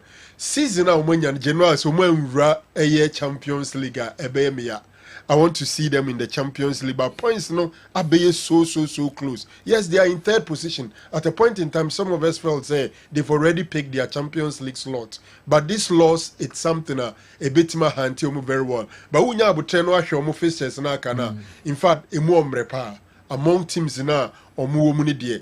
A beer or money Tottenham Spurs and then the new City game other games here relatively easier. And General Osha Man City, it looks like they will make it to Europe. Now in 5th position, 1 point separate, in fact 2 points separate and then Nottingham Forest that 3rd position. What it means is just a win and they are up there. Losing or winning or top 3 or top 4. So City Chelsea going down by 2 goals. They really fought very hard and came back. United and come on there. They say no need no and you'll be at the beam. Afun ye nyina. Na and we sang one kukano say Amorim or ne or say no ni enim so or say no ahyehyɛ bam so to so say no or say adwuma na di so buy okay oh yeah from day one he said very difficult and okay say we will all suffer yes man you best son of be che ni nasem or there too many no he said no see it took a very long time. I said, I'm never saw my. Person can be kind. Is that yes? West Road, you see. So I catch them. I know that he said yes. Yes, in the season, we have to suffer together. But you see, Andy, our first team no at 14th. He's still at 14th. But our first team and the team near 14th. That team near just 4 points away from top 4. Eric Ten Hag position of fine. Yes, he was 14th. But between United and the 4th team at the time he took over, now he just 4 points. And then between United and the top 4th team, they 18 points. About the back. 18 points. Me who coach also me the information here 3 back. Oh, be a mini be she be a 3 back. Some microphone be team up or muntimu mo. So be to pay the onu there 3 back. It's at the Momo Panogo. Italians wrong do ma dey buy the crowd. Oh, what be say? Asembe krani. Udi anka one match bu hokra sisakaka. What's you no there? The onima no. The oye no 3-4-3. Double number 10. Say boys ni betimi so muntumi so opponent ni to say we say we will continue to do the same thing. Ma bonyuma gu. Ma chanyuma gu. Amorim. Amorim. 4. I mean, the last time a Newcastle United share United home and away. Okay. It dates back some 3 decades away. Now, for the record, you want the money view. Now, no, say not time for the record. General, you see, Arsenal chose a new game. No, so in the starting 11 now. The name one Patel Mani Bobby because Ushe age, Ushe ni position, no, a Kamia Kweze or a bit difficult to replace in the team. It is one person, Namfusa say, Ateta, Beppes or resty players, it should be it should be Thomas Partey, but surprisingly, he decided to keep him there. I'm only hoping, say, Partey Bitma available for the Madrid game. No question, Madrid is struggling. Last week, Mikawa say Madrid and you many Arsenal game no mushi. Entire season they are struggling. One placing 11th in the league phase and even game born right now. Under normal circumstances, Real Madrid versus Alaves, they shouldn't struggle this week. Right. By the end of the day, it was 1-0 win. But sure say yes, win number. They wait for a game on Wednesday. General La Liga there. Barcelona now has the edge. It's up to them to grab it. Sure. And your mom said there's some grab it. Liverpool away season, Can it dinner chinijina yache until omuni problem be. They should begin thinking about next season. All right. I'm very sad and down this morning because of what happened to my colleagues at Boku. As for our Chelsea, dear, whom I won't say anything. Maybe they want to win the Conference League and play Europa next season. Okay. Inspector Wilberforce, Asante Brakwame, and a message about an anopay our program. So I remember Chuku of Nigeria very well, so well, in the 80s. In the 1980 AFCON, he was a very good player.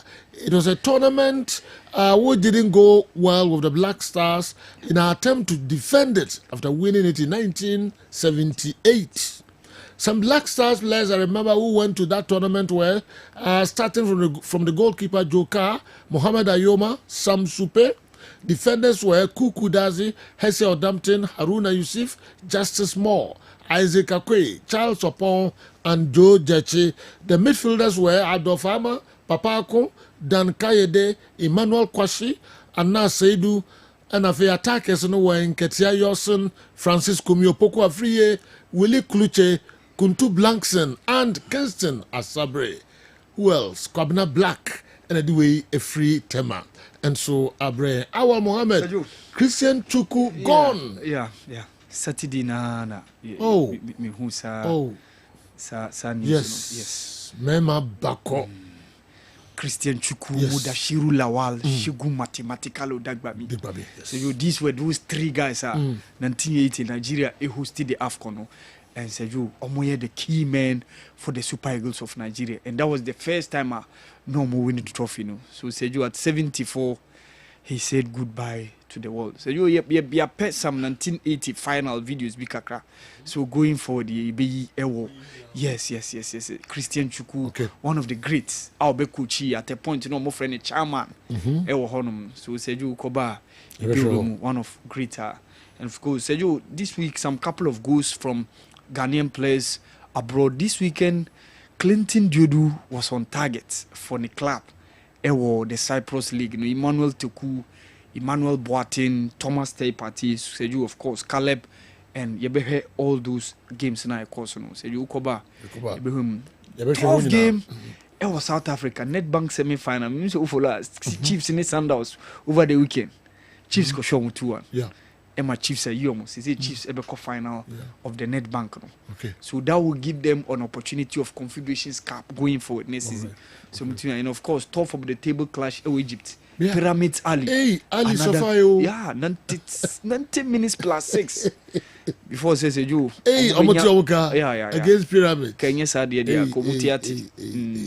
All right, young comrade. Yes. Now measure wing and so Bechem players and their coach must be charged for speaking against the referee. We are also denied an obvious goal opportunity when the referee whistled for a foul instead of giving us the advantage. Jamsko and Atuwe so agum and anopay. And the Yeshushem who said referee no was right. And the decision no on sport owner. Referee goal coach Bechem United. Wadamfo.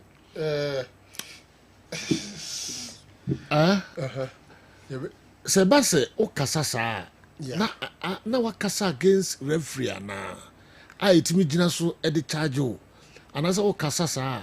Obi anim se wakasa atia referee ni se owiao. Yeah. Oh, but we na kasa kwa. And also an itimi charge o na. Menim se ultimate master na make kasa. Ebo ha otimi kasa so mitie no. Kessben interview no nye the official interview. And no MT but and no dem feel say na ye mild but I don't know say now earlier on pitch side no. Once a pitch side ho na ya no more emotions. Okay. No one kasa na direct. But the occur say game and Kessben mo win. Game and Kessben mo win. Ba bibi nti on kasa. Oh yes, I know. Say. Go da so kan no. O mo yen santi go da so. Me santi go da better perspective. So the team coach go da so. O be so kasa tia referee no, but unya na direct. No afa kasa kwa bi so. Na o de aka wasma be so kan. Na o ja to ho. O mo yen ti go da so. Yes. So I ready am yen but o mo de. Because am na say bringing the name of the game into this repute. Yes. Enti emfa won say ne obesi aka no. If in the interpretation and discretion of Mpanyinfo Etransem su say asem na waka no ede akansi nanimunyam ebeba fomo a yetimetwe so. Okay. Say u kan ne kasakwa say u kan ne de say obi timi kase bia yebo okay. It wasn't bad, and before we started the match I told you that we are going to change the narrative and you've seen it for yourself. So it wasn't bad. Yes, of course, but you see, I don't want to comment about certain things, so let me reserve my comment on that. But we should have won. Yes, and that went to perfection. As I said, we should have won because they were playing to instructions. And you could see that they did very well. So kudos to them. Now, there wasn't any point that we were dropping. But as I said, I don't want to comment on certain things. Okay? So let me reserve that comment. I don't want to comment on certain things. But we didn't feel that we were losing. Because I told you we were going to collect the 3 points. And it went to perfection. Had it not been, you see. So let me reserve that comment. Yeah, it wasn't bad. And before I started the match, I told you. See, let me reserve that comment. Comments are on person be na no. But ne sad na. We say as I said, oh yeah, kasakwa bi, o ma de bia hangi. Sisi bi ni ho ahụ ebi abam. Difficult to be charging on our rainy case. Yes, okay. But at the corner had it not been goalkeeper any mistake. Had it not been say keep a penalty keep an end to ranch. And yes, so I know it's a difference, a disappointment. Had it not been say strikers, no, as a community share, but you be it's not a question. It's very difficult. It's very difficult to find him guilty on this particular. A very technical. Oh, yes, teacher. Obetima communicating your first one communicating. Now, okay, a special of actions in the touchline. Any BBR say yes, it's you. Okay. Now had it not been, I not be at the crown. Why do you say I never penalty now? Yeah, come and never to us today. Mamo, currency ventures. Ha omrana ending komo kakra bi na fe. Na attendance mo hu say yeah. General briefly. You and Crawford bebre you. Said ye after the game nam jina show. Said ye match when I'm better TV so high against him na me hwe no. Debia when ntimo high against him. No, but some attendance no na I want to say that there was an improvement. Okay. On the attendance. Okay. They almost had close to half. Okay. At least what it to previous games na was soro pa. Eno mu ye o ma de ni bio. So ayo ma de ni. Grofo no ba down be ba no. Ma disappoint you. Ma disappoint you. Ma ba ye ni man nyina all the players be kwa bonten be ye dey so ye bia. Side attraction bia the fabra. Na say boys na perform a. Ekusi. Let's go bien yo. Ekusi hwe. Pamo. Odi yan komra ye be hwe ni nyina plus other games. Kind the last time akwesi apia ni Liga be a rush kotoko dressing room half time. Oh, okay. Nye common say obehu say akwesi apia ni Liga be nyina omunye impressed na half time. Oh, omu rush dressing room onom ne omunkomo omuku. Simple. Yeah. Mami komra currency ventures men wa na yedi nkomo kakra aba ye behwe de aka nyina. Say na wonso wadwen eyo. I suggest the Ghana Football Association must in future try to plan our league in such a way that whilst almost all the major leagues in Europe are on break, our league will still be in session to attract some attention. And how beautiful will it be if our foreign players like Partey and Jordan, etc., are on break and are seen at our stadia watching our games. Kingsley, Tamale Enadiwe and so Abreye. Even at the same Bokopa the general. Yes, Machuma. Then are the currency ventures. Sedo medase ewo akonya kese a ode amame na mede encha sonko encha pesi esufri yaso ye ema ahwefo ene etifo nyina.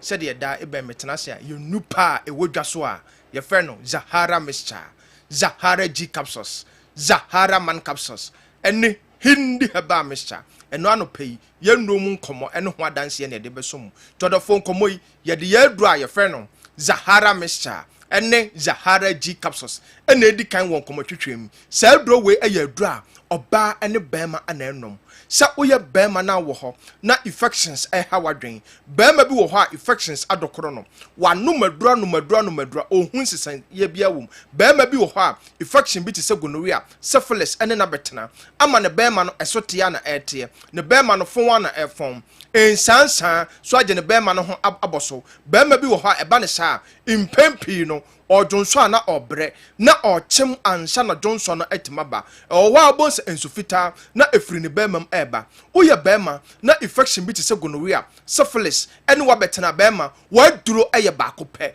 eno ane Zahara Mixture ene Zahara G capsules sa uyo basima so na wo ho na infection bi ti se gonorrhea ene wa betena oba bi wo ho a etimi ma ensuo bi agugu ne kakra sabi ehonya ni kakra oba bi so wo ho a etimi ma ensansan bi egu na himfi ho prekesen uyo oba na wotesa adura ebeboa wo midi ho adanse ede amawo se pabi sisi a ene Zahara Mixture ene Zahara G capsules sa uyo oba so na wo ho na o mensese no 2 years ni untimi emunsa oba bi wo ho a 5 years ni onya ne mensese da uyo oba na wotesa na amba wa wom o how pa na wonam oba wa duro ene Zahara Mixture ene Zahara G capsules sa duro we ayadun won so a ebo odophobia a boost immune system no odophobia ha ne nkomwa na ayemere ono nko de bia waya no phone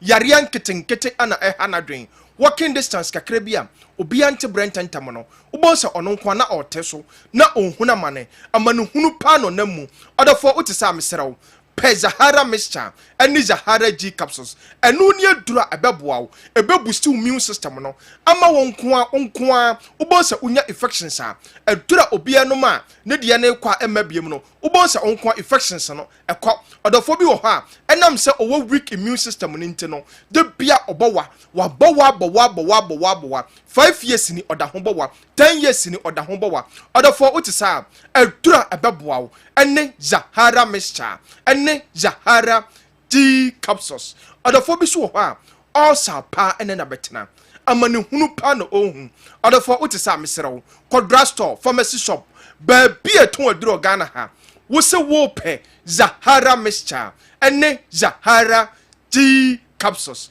odofo nkomana du ya aduro a ye fe no hindi heba mixture na sa aduro we aye aduro ya se ye de bua odofo bi a malaria fever ene na betena odofo bi wo ha etiridi mu awa na ene na betena de bia na apaso eye ne ya nipadua no aye hyehye na num nyina aye nwonwonwo ontimi endidi enye kama ono nko obose de bia nanim atwefia odofo utisa adura ebeboawo ene hindi heba mesha na typhoid fever na me say aye kranko eto so na wako unhu sisaye bia wo mu no odofo pe hindi heba mesha echira kwan na sugar level na etete wo no odi ekoba bia to oduro Ghana ha wo se wo pe hindi heba mesha na odofo bi wo ha impempi no adwuma oye na eden ogina ententen eche oye adwuma wo eja ho odofo de bia meka mentina ho emma yare no enye kese mentina ho emma yare no enka wo nse dem ansa no wakope hindi heba mesha aduro no bi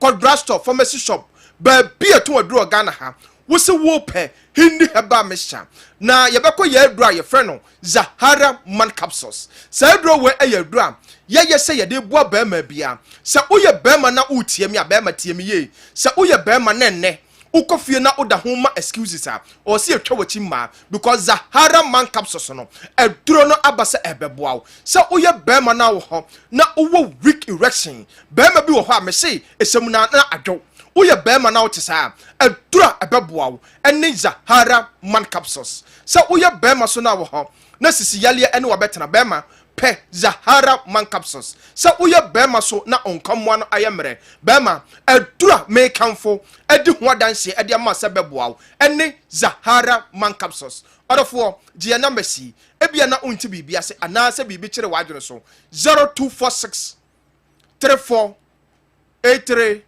34 0246 34 83 34 0248 56 93 35 0248 56 93 35 0246 34 83 34 odofo de bia meka memma yare no emma onya mobo ansa no wape currency nupa ye de bedwa so a ye frɛ no Zahara mixture eni Zahara G capsules a ye de Zahara mixture no ana mini Zahara G capsules na ebo abusi immune system eni Zahara man capsules a ebo ba ma bia wa ye mere eni hindi heba mixture ebo odophobia malaria fever typhoid fever ene na betena ye nupa yi pharmacy shop herbal shop drugstore bia ba bia to aduro Ghana ha ya to apete ho meda se do yenso ye beda se ye papa eben currency vengeance in ro misramo mompa bi ento mompa bi nto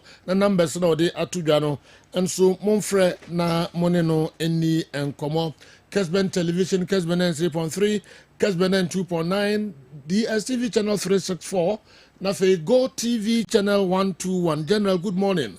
I'll continue to say this always. Coach Ogum is the main problem for this Kumasi Santi Kotoko team. A team that can't even possess a ball for even 5 minutes. 5 minutes is the dorsal. Always faulty passes, no creativity. Okay, that can create chances for the strikers. A team that can't make use of set pieces, and finally, no aggressive football. Okay, entina de obi enso de aba no meko eye hwan ho akwasi afrane Brekum Chelsea team manager. Good morning, sir. Please, the penalty controversies didn't happen at Kumasi alone. No. Worst one happened at the Accra Sports Stadium in the Lion Baseke game. So you need to look into that one too. Because anyway, if you become Chelsea, Ibrahim Pamcho production team, Accra Lions, the also encounter Megidi is order Accra Lions and the Baseke match, you know. Penalty be and so a bem. Tell Awa Mohammed that the 24 man, the 24-sided man in the it's Isaac Minta. Isaac Minta in the set 24. They need to do said now. Okay, enti na and so no. Awal, my memory of na. We and so quickly. I totally agree with you on your initial submission regarding a loss by Hatchofok Asante Kotoko. I'm a Hatchofok fan, and Manchester United. But currently, whenever there is a match involving these two teams, I care less. Because I know their best will be a drawn game. Hatchofok crowd here. The goalie, Benasari, saves us most of the time. But Manchester United here, it's not. I want to ask Dr. Naro, don't we see the likes of Hansi Flick, Luis Enrique, and Slot? Whenever we are looking for coaches, the least said about the players, the better. Almost too. And I will be on Sunday or day. I don't know. I want. Sergio, African stories. Yeah, Sergio. Esa say under 20 AFCON. Ya switchi the host no. Initially na obi enim say Cote d'Ivoire, Ivory Coast, and then Kaibabe hosted the competition no. But mostly due to economic measures or omo share them benefits. So it calls for a new host to come in, and then Sergio Egypt now decided to move stage tournament no. So Sergio eno ama say ka group ananka ye kwa ko wuremu Sergio a change. Uwe Cote d'Ivoire de na nanka ye ne Ivory Coast mu ene bewo group. That was group A. Yeah. But Sergio a change ama say so my new draw from no my Emma Sisi Yakwakotom Group C. So the Black Satellite of Ghana will be alongside Democratic Republic of Congo and then Central African Republic. Sergio defending champions group mo. Make Senegal. Senegal nan say youth tournaments on the continent so. But unfortunately for them under 17 course Sisi ebe semi final no Sergio free. So the throne the under 17 no. But over under 20 no they still stand as the defending champions. So you ene kwakurem under 20 tournament. Yen shenen so say you tournament ni be shase month ye mu around 26-27th of April ya na tournament yi ashase ebe koso Egypt. So the Black Satellites of Ghana and the coach Desmond Ofe ene the charges ni be kwa ko boy urem that tournament near hashe what I say betimia go back to the FIFA World Cup under 20 edition because since 2015 say you 10 years ni Yentimimbo under 20 World Cup since 2015 course New Zealand side on Australia continent no say you Yentimin call under 20 World Cup and that was Selastete Bobo. Since that time Mekai that team ana ohe Atizi Gimo Kan Joseph Ejemo Godfred Donsamo Aiko Boy Jonathan Tetenmo and of course Samuel Tetenmo say you since that time Yentimian under 20 World Cup. Unfortunately, Nanka Bekobi ewo 2021 after say Coach Karim Zito ene mranti no call winning AFCON under 20 ewo Mauritania. But say due to COVID that tournament no entimi amaso ewo Indonesia. That World Cup Nanka Beba so no. So yen hwe ni mu say whether this time around ye betimi aboy ho modern na ya boy wuremu. Say yo under 17 tournament no ekoso. Yeah. Nti ye do semi finals anisa. But who say FIFA ama say under 17 tournament the be annual. Unlike say first in a 2 years no. Say e be born every year bia. Okay. So the next 5 editions Qatar and Nigeria obe host. Okay. Obe host this year up till 2029. from this year up to 2029. Okay. Every year be a bebo. So what it means every year be AFCON under 17 ebeba so. And you explain the reason why as say GFA under 15 year under 16 you almost share boys in Mukina because they need to get these guys and train possibly for this kind of tournament. Omo be gada that under 17 World Cup 48 teams and as a Joe Modiako. Now interestingly Africa nyamu 10. So 10 representatives and I represent Africa. Ewo the under 17 World Championship so ewo Qatar. Omo the AFCON under 20 AFCON under 17 tournament no and e be possible omo be qualify no. So yebo group stages 16 teams 8 teams now omo di first second ni nyina sejo obie enya automatic spot. Ena omo di third during the group stages enter into a possibly playoff. So eno no ma Uganda Enwa in the under 17 playoff game omo wini no ama ababe count and then Egypt also have also come and then they've been added to those list of teams as say 10 teams are represent Africa under 17 World Championship so Qatar no. So you na make Pyramids Ali. It was a very tough game. I of course the Egyptian Premier League top of the table clash. And honestly Pyramid based on the investment and how they've been performing this time around. Yene Serbia first go as Samoa share. Sergio Honumna Stadium no coin. South Africa 2010. And Sergio Tebo Mokoena scored a wonderful free kick. But of course Kaizer Chiefs had different ideas. Wandile Dube scored and then of course Ashley Dupis scored that 88 match winner. Sergio gave me a course. Sundowns in an host to Sergio. But of course Sundowns sat at home and let Kaizer Chiefs to beat them. So what it means is Kaizer Chiefs now go into the finals of the Nedbank final. No, I bet me offer them opportunity to play in the CAF Confederations Cup.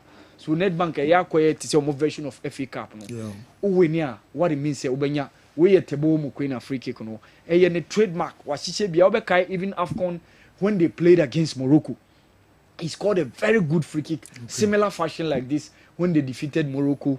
AFCON 2023 of course Ivory Coast. But unfortunately Kaizer Chiefs had different ideas and they've been able to beat Mamelodi Sundowns and they've taken over the ticket to the Nedbank final. No. So unfortunately now Christian Chuku. Yes, so unfortunate. At 74, Chuku has to say goodbye to the world. No.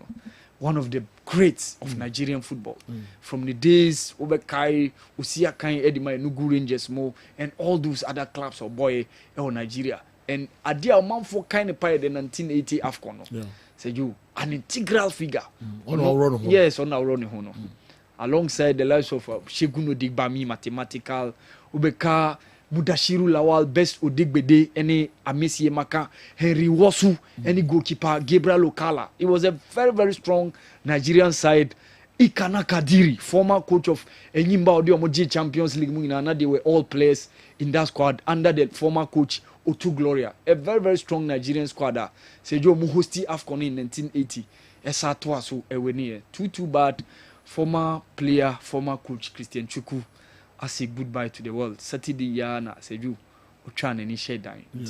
So unfortunately. I mean fun in NCAE Christian Chuku. Seju quickly Ghanaian players over the weekend. Very good. Yeah. Thomas Partey Seju. How he started go from Raya Seju. Just 3 touches and a day from Nipa 3 penny involved.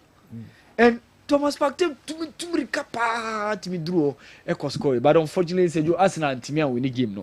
A 1-1 draw, and then Thomas Partey was on target against Brentford.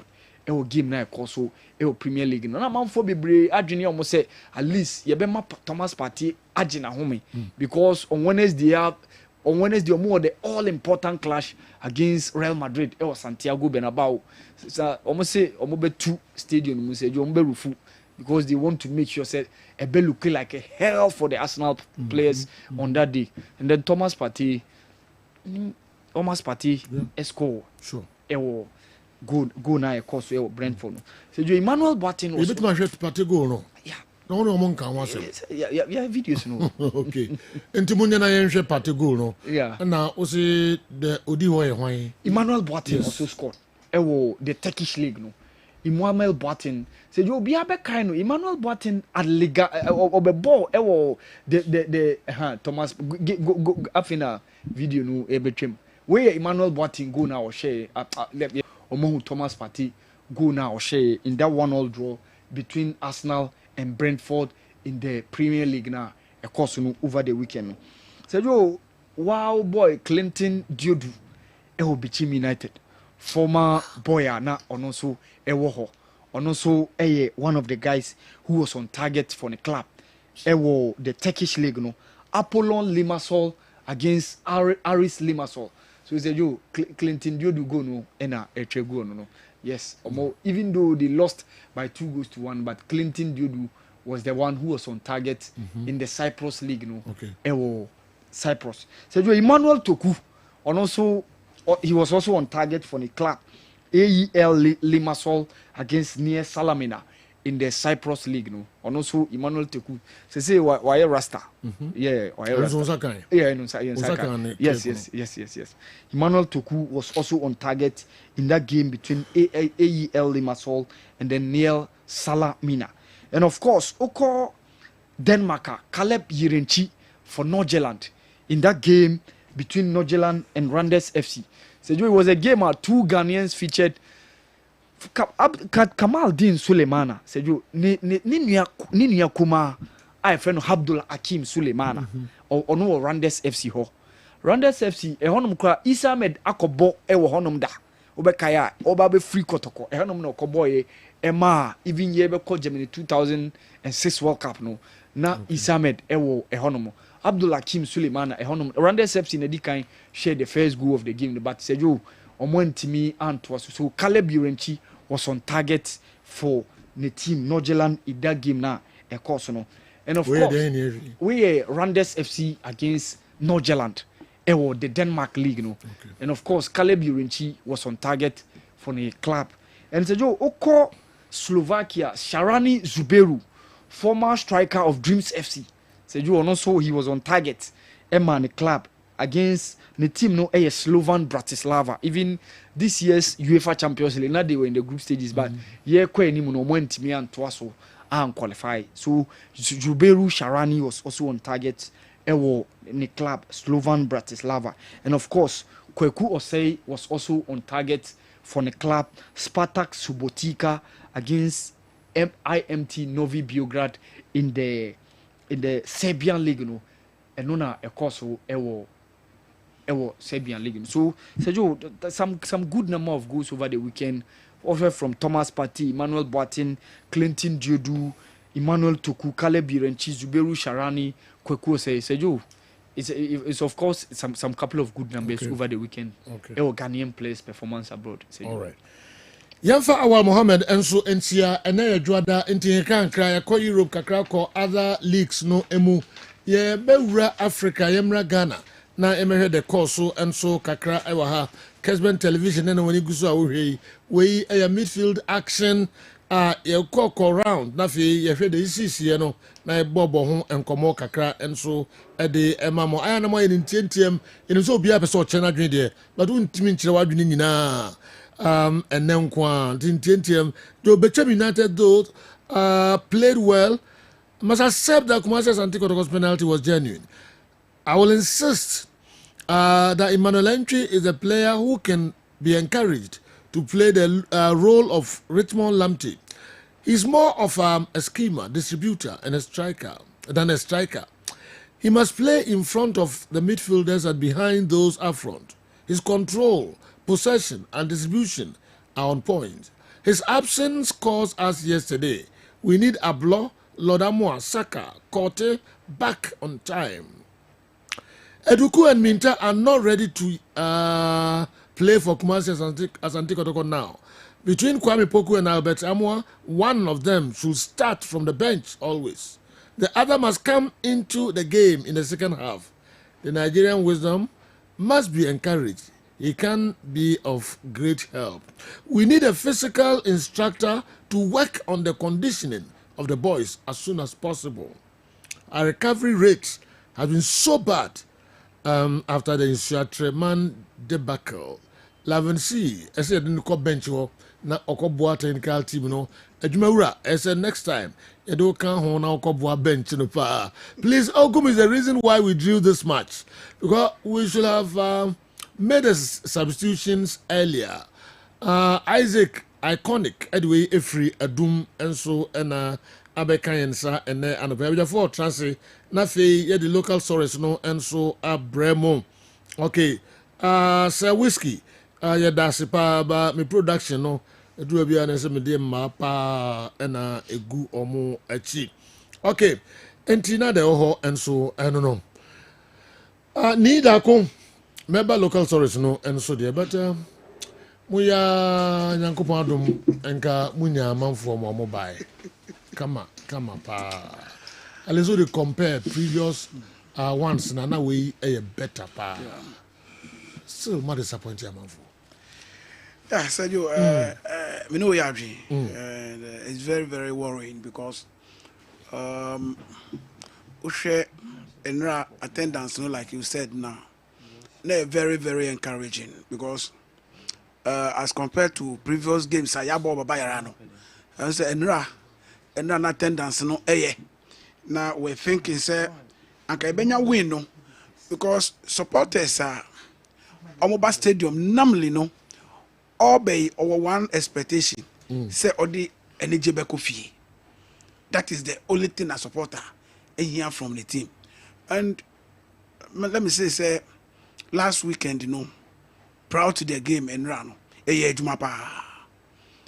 you believe say if it's Saturday and a Joe say Joe na ye nam ye call more ye call perhaps be a live band will be na ye announcement. I see. Many Richard Akoto and Dr. Ike. Yeah, coffee can about 12 midnight. And we have no bra. Oh yeah. No more more Jim Kakra. Yeah, you fire one Jimmy Piebo. Ike count. Oh, you fire one. Dr. Ike. What a month Nakoto. Who's that? Akoto. Akoto, I was so fast. Oh, Akoto. The one pop.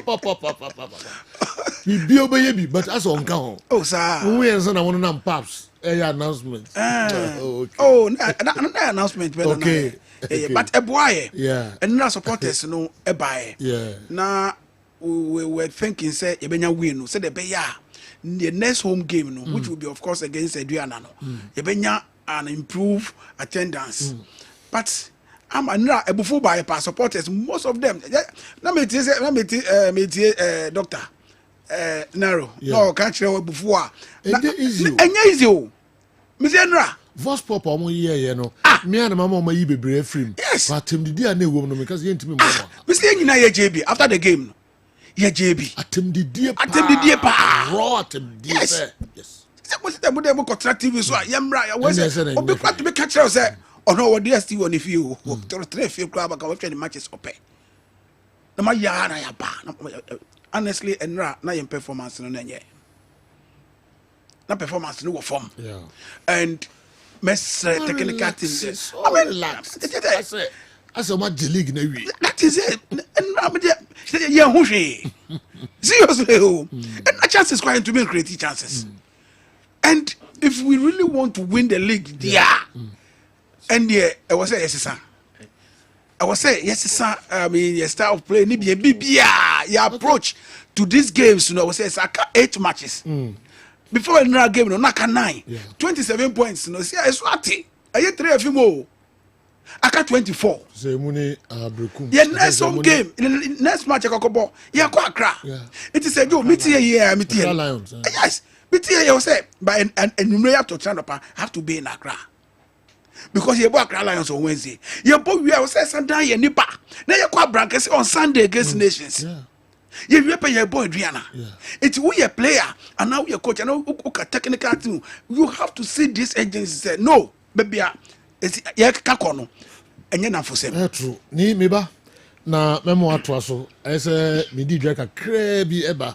Meba ya ebesan atwa so biom. Of course other matches and so eba ya amanfo and so one sempi eka edifa incidents bia esisi ye ho. Kwame Mastercard and a airbow na or do UEFA Champions League finals no ebekoso ɛwɔ Munich nti hyɛne so sɛ Mastercard sɛ ɔde wobɛkɔ na wɔkɔ akɔhwɛ bi de hia nso bɛyi so Mastercard no na de di dwa ɔde bɛtɔ adeɛ ɔbɛde bɛtɔn adeɛ anaasɛ ɔde bɛtua adeka Mastercard ɛbɛboa wie papaapa ɛno nti ɛna Mastercard boot a ɛwɔ Accra ɛyɛ mall Decathlon shop no ɛwɔ so timi call from March 28 to 30th of April obetimi akɔ aka few days na yɛde dwumadie no ɛɛba na wieyɛ UEFA Champions League no ɛkyena yɛbɛbɔ bi Wednesday yɛbɛbɔ yɛkeka kɔ finals na ne sa ɛno nti sɛ ɔpɛ finals ne bi ahwɛ ɛwɔ Munich a Mastercard and the so you see yɛde o airline ticket yɛde wobɛkɔ o hotel yɛne yɛbɛfa wo ka o match day ticket so ɛyɛ yɛn Mastercard and yɛbɛfa wo ka ɛde amount hyɛne so na bɔmmɔde use Mastercard no nso bi Toyota Ghana Company Limited sɛ mefa nto w'anim ɛna no pay Toyota Ghana Company Limited say deɛ Toyota Starlet no ɛne yɛde aba Toyota Starlet no ewo dwa so kope Starlet ne bi na koto na Starlet no timu a efa nipa enum nipa 5 na efa na nipa 5 a efa no wa wutim no onan uni problem wom ka bi wo ha wutimu a utimu se aho kyere pa ukotodwe utimu a na mo aho wunya Toyota Starlet ne bi a obetrem at comfort obetrem abra ukotodwe no wunya problem bia enso driver ne so o comfort ye papa utimu a wa utimu se uchika enunti ena Toyota Ghana Company Limited wo mo se de bra na be Toyota Starlet ne bi na nso tinam na wo Toyota Starlet ne wi a wo use a 1 year no ye bebo modern every 20,000 kilometers bi abeko bia no ye be service car no e de amount wo san so 5 years warranty abo ho e de amount enunti for when che your office now ba obana oko school no wo wie no ko university no o car na wo pebi na watibidi aye uba no car na wo pebi atode ama o wife no car na wo pebi ato aterem no sa car ne de obi anim se eno ane Toyota Starlet for niche a Toyota Ghana Company Limited yasoye your number a 03220263750 03220263750 edum udwani che duma ye benkeme a traffic light na so wa one bia bo Toyota Ghana enso ko Toyota Starlet ribi na upeka obenya comfort wom upeka utremu a unya problem upeka utime condition bow upeka utremu ahonto ena benya dia aye Toyota Starlet no ena unya bia ebeboa MTN everywhere you go baby abeko bia betime isu MTN no na MTN se hyene nso na sabre download my Momo app ni bi na use MTN my Momo app no for your transactions. We use MTN my Momo app in your transactions are zero charges. And yeah, dear, you be charge you beer and so. Apart from what download there we use MTN my Momo app na yenjo charge piano. MTN for say a zero e-levy deduction. Zero e-levy deductions. And to be to my sendu sikebia 1 Ghana cedi. 1,000 Ghana cedis, 10,000 Ghana cedis. Sikebia be sendi bia obe use my Momo app no na yen tu sikebia woso na fe 11 so no yen tu sikebia MTN everywhere you go. Nti many me download the MTN my Momo app no send bia sika na on send no obi ntimi nkanto se febitu so general. Kwame msa odi afisa nbeto aso ntente mama ye. Na fi ye wuram ti se bia bibi wo ho ansa na de beba dia. Na kamini se u bouquet fa baba. Mi bouquet fa baba to omo na ye mi di on bouquet fa mi hu omo bia. Omo ni pa ne bouquet. Omo ni di pa le. Omo ami hu. Omo. Inde se di ji se e bouquet. So pe se omo mo bi ni na bouquet fa dia. Ntente ma. Eni e di o de ma mo bi ni bouquet. VAR ni ti. Oh. Mami mobi fa message me no bi twim na mami obi fa bouquet yes I am Kevin Emaso. All right yeah twaso na yenhwe we ententemansa na the local stories no abreye. Let me take this opportunity to appreciate what Fabu Senses did on Saturday after Kessben Sports talked about it talked about how they can market Kumasi Asante Kotoko's image for us. I received an SMS message. Immediately you discussed it on your platform, and they called yesterday morning before Kotoko's games. Okay, great work done. Crystal Colors, Print, Ashtown, and Isaac. Anyway, a free Ebrayan. I'm sure that it was so way and so now fe before sir you did the Ohobe Banpamcho, your Quabontin, Vospop, Yamrantiano, and your man for Kodin Komokakra, Ewo Abontin. You bet me at ye and no Kakran, son of the Ubi answer the Abramo. Yakwaba Famra Kessben TV, Kessben Radio. So said that any day in an year and your back room near Babaji wants to agent. Said that we now Quenya Vetana studio on so becano, yet the cameras and the microphone at the bell. Now on so I can and the menu penny cashier, a woman chain Hadama, Obedi Real Madrid and Kumasi Asante Kotoko, and I said that I know, or Becca Biniasha Siam Free, open Yamakaba. Ega.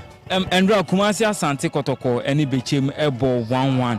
And the drone fans no do run any just score line because Omujidi say matches naka no a very few says Abri as I say won't mean new matches, especially home matches now fan leg no and drag game no so we be and our score line to say as a Kotoko supporter. In fact, score line there as a Kotoko supporter there many and your home because open league idea home match the any console drop a single point cry. Also home match be our winning. Now making sure say we sabe count 3 points we fear. But because say we ko board draw there. Now say league you know we serious we team age league you know. Awe na konya a point there okay. But draw na no boy in fact many anjo kra.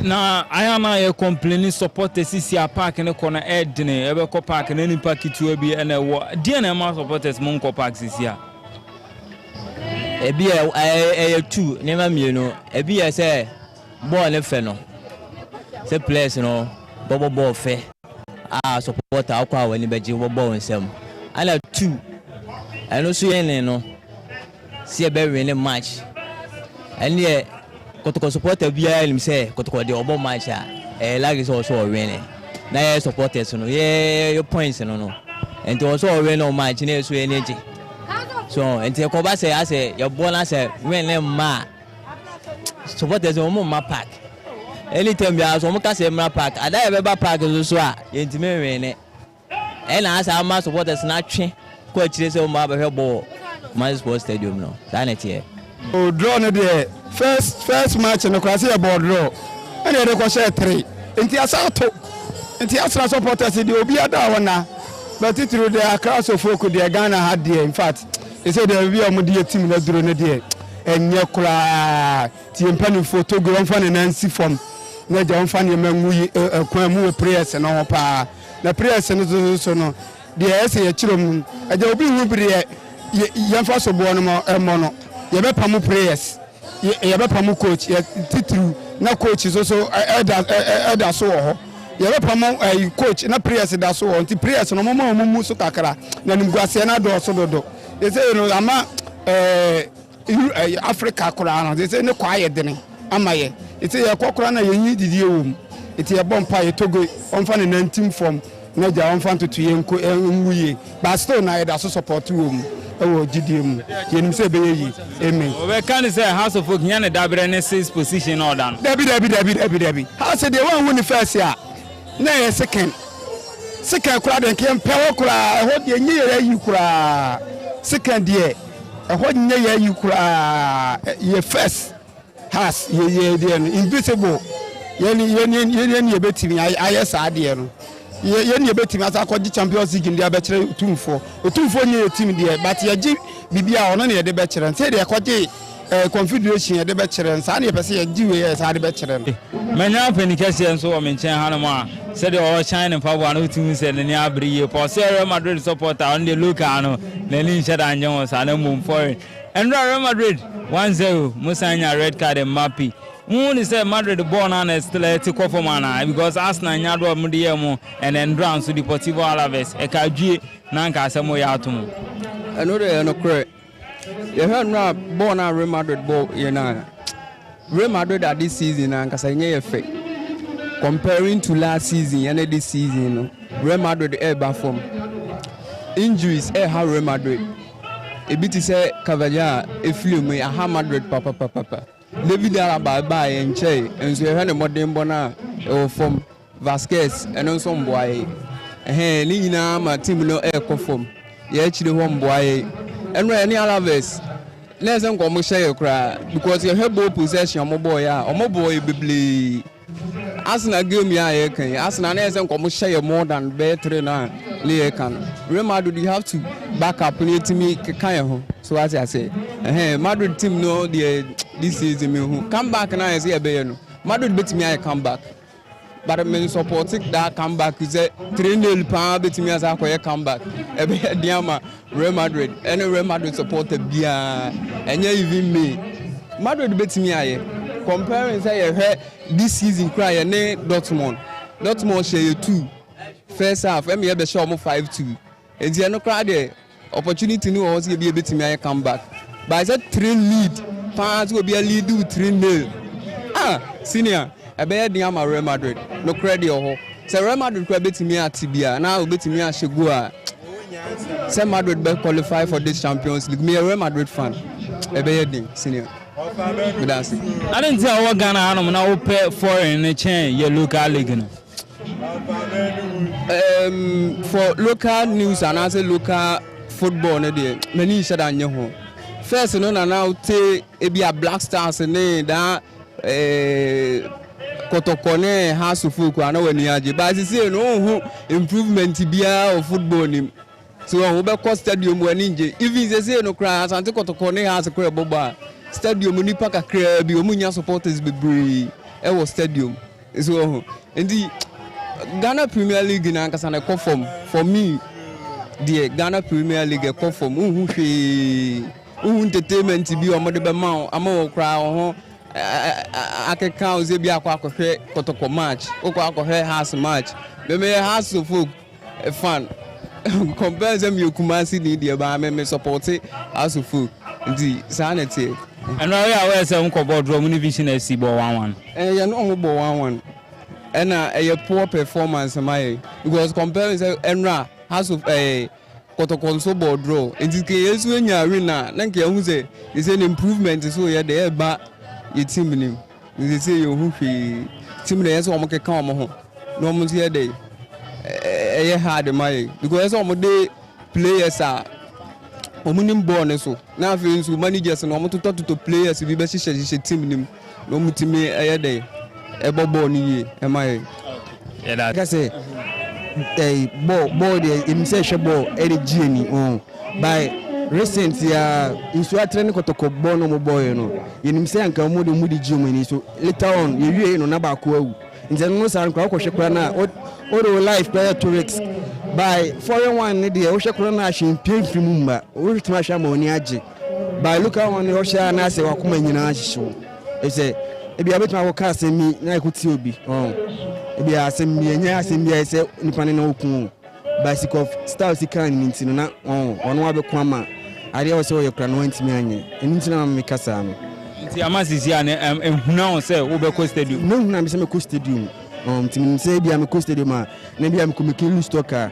bi betuma afon we premier na so bekumi eni ntia ba local who supporting has of food and no makobo 1-1 etia Vision FC has team no wo hwe pa se dia wo de wakoma kodi akire ne ene ende nsonson ebe na wo okay recently the ntaba na me supporters gidigidi ne na say omo boy with passion omo bokura na omo feel say omo bobo but recently currently they say omo bokura na say minimum say time bi omo amode bobo ne dia so omo ntimi bobo ni a time or place in I say Bobby Quest or pass money in your bush crown and I say on one nepe abon anyhow nice I say to Jim says and you're born in your fit omoguno and your fit he said and your fit born in your fit beam and I shall crown now him say show but as na ko ye dem as na dey okay in fancy Champions League na say omobo bono I say e ko so akra mami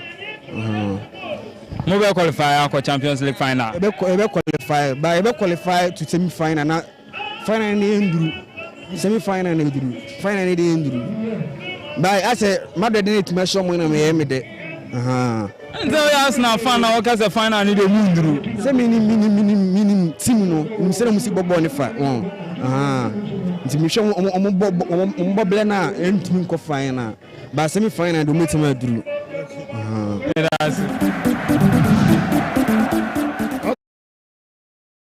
It was on Mamo Kessben television, never cry, it meaning omo ekasai or railways, and so, no.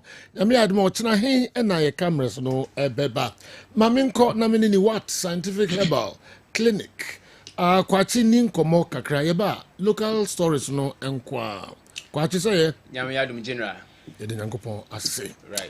Then I did Brian pay. General Meda, see, we see for what scientific hospital ye demo share be mo ye be sua de na yasa ye ho yare kai na hye nso ye Kumase Atonsu Monaco Junction near Dansura Bank de anim hwe e na enkran so ye o mile 7 Achimota mile 7 ben Janet Corner dan ye adwuma free Juada Kusida Menda holidays nyina ye adwuma nti holiday bi e be folly on a weekday bia no ye adwuma to betimi aba ame ahwe wo de pressure na ha wo anase diabetes awo ho nsem na warefo ha mo be ma wa emre wo mpam anaso be ma na efon ye keto a eye ni what scientific hospital e na obeba o prostate na ekese nti akoma Johnson Tentema ba so anase o de typhoid ulcer na ha wo a eye ni what scientific hospital ye wo Kumase Atonsu Monaco Junction near Dansura Bank de anim hwe e na enkran so ye wo mile 7 Achimota mile 7 ben Janet Corner dan ye adwuma free Juada Kusida Menda free yen wo 0244 08 76 870244 08 76 870244 08 76 87 na general ebedi nkomo kakra na yesua de commodity bi abadwa so a ne bremu ani general ebekasa de afa pay ho kakra na yesua de free pay ho pay aduane pay aba ene pay ahaban pay nintini ana ni hini enya de to ebia atwene ne so emfaso na yete sabe enti pay se pay aba pa pay na aduane na ba no ena na haban ene ni hini general very very potent very medicinal pa ye be ye ho adwuma ne be try se betimi akoba na aduane na ba no nyame admo next week na ya hwe na haban no so emfaso ade ba ko a circulate wo social media so ne mia hodo a adi amanfo tirimu dem ne se wo obi a wo cholesterol ni pedua ni bebre a normally na doctors entire advice say obedi patients say pay no contain cholesterol nti e sa na eko ade up with the already your system na se ni pedua ni mu no nti ni pa bebre na omo pepe di especially omo a omo wo cholesterol kakra wo ni pedua ni mu na generally e tie ni say pay crowd dia eboa ema wa o cholesterol wo stropa and especially bad cholesterol na say LDL no eboa ema etiso ema oyi pa san say pe na aduane no very potent ye pa wo saade ni mu na general pe aduane bi a kire say eboa yi pa na last week Dr. Evans de woman bi ato pe diet so yes children so be prepare pear salad ni ade na maame no koye no wafre ama adanse a wodie no eboa yi pa ne bremu ani we so obia hwe na onya bi edie pear contain protein contain vitamin B contain vitamin A na esan so contain folate a chese we nyina eboa ni padua ne yi pa na se ne ye kan bi a o bad cholesterol na se low density lipoprotein no eboa yi ma etiso na se yi bi free so de ma yade a o sha oyi obi atai edi padua ne yi pa no a eta eboa wo sa akwan no si yi pa na esan so contain fatty acid we dia eboa yi pa ya kire se nipa bia no wo ho no na so oyi obi atai di sa pe ana so di pe enso wo sa akwan no so a eboa yi pa enso wo ho na je no obu ono mo a na doctor diagnose say bia wo diabetes na so wo pressure waduane ba ko pa nie ya etimi eboa ni padua no enso wo sa akwan ne so na ade ba ko a enwanwa pe na ba no general pe aba no obi amfrani nko ho esan say to be frank se okase bia o de to anu no akekawe a ne se so no ya akoye ti se besen enwuno pa enti amamanfo nhye na mfomoni nko pe aba no nso general pe aba no nwane nru wo mu no se e kade a kire wo a enya senkuma omo aba ye ho no omo diabetes omo aba ye ho omo pressure mo behwe a me no de brain na dia ma no especially the powdered ones no pe your pair component na bano ena ya blende ena ya hata ya dre ye twitwa di ketwitwa no in pieces ena ya hata amana wo ena ya blende ye woni ma baako enso bi a ye de afra pair abano a omo diabetes ne pressure no ye de omo timi de fra anopa kuku anase unya aduane bi abedi na opa enu bi na de fra enti pair enso ya de na bano e very potent ye pa ebo ye pa enso sa kwa no so na obu ono mo a na ode na kwa bi a prostate problem afi na ehya ase ntema wa hya ase a oda odwonso ntentemu dwonso bibransa na de ache se enko na nimpi se bi ekwa prostatitis na se bi a prostate cancer normally omo ba ya na de pair haban no na eya na de ye duro edmo mo kane na nke maame mo ye abeduru a enhaban omo tete ede ya abeduru no mango haban pair haban so ka ho na ene e kire mo mfaso de pa ya pair duane pay abano and afi pay ahabano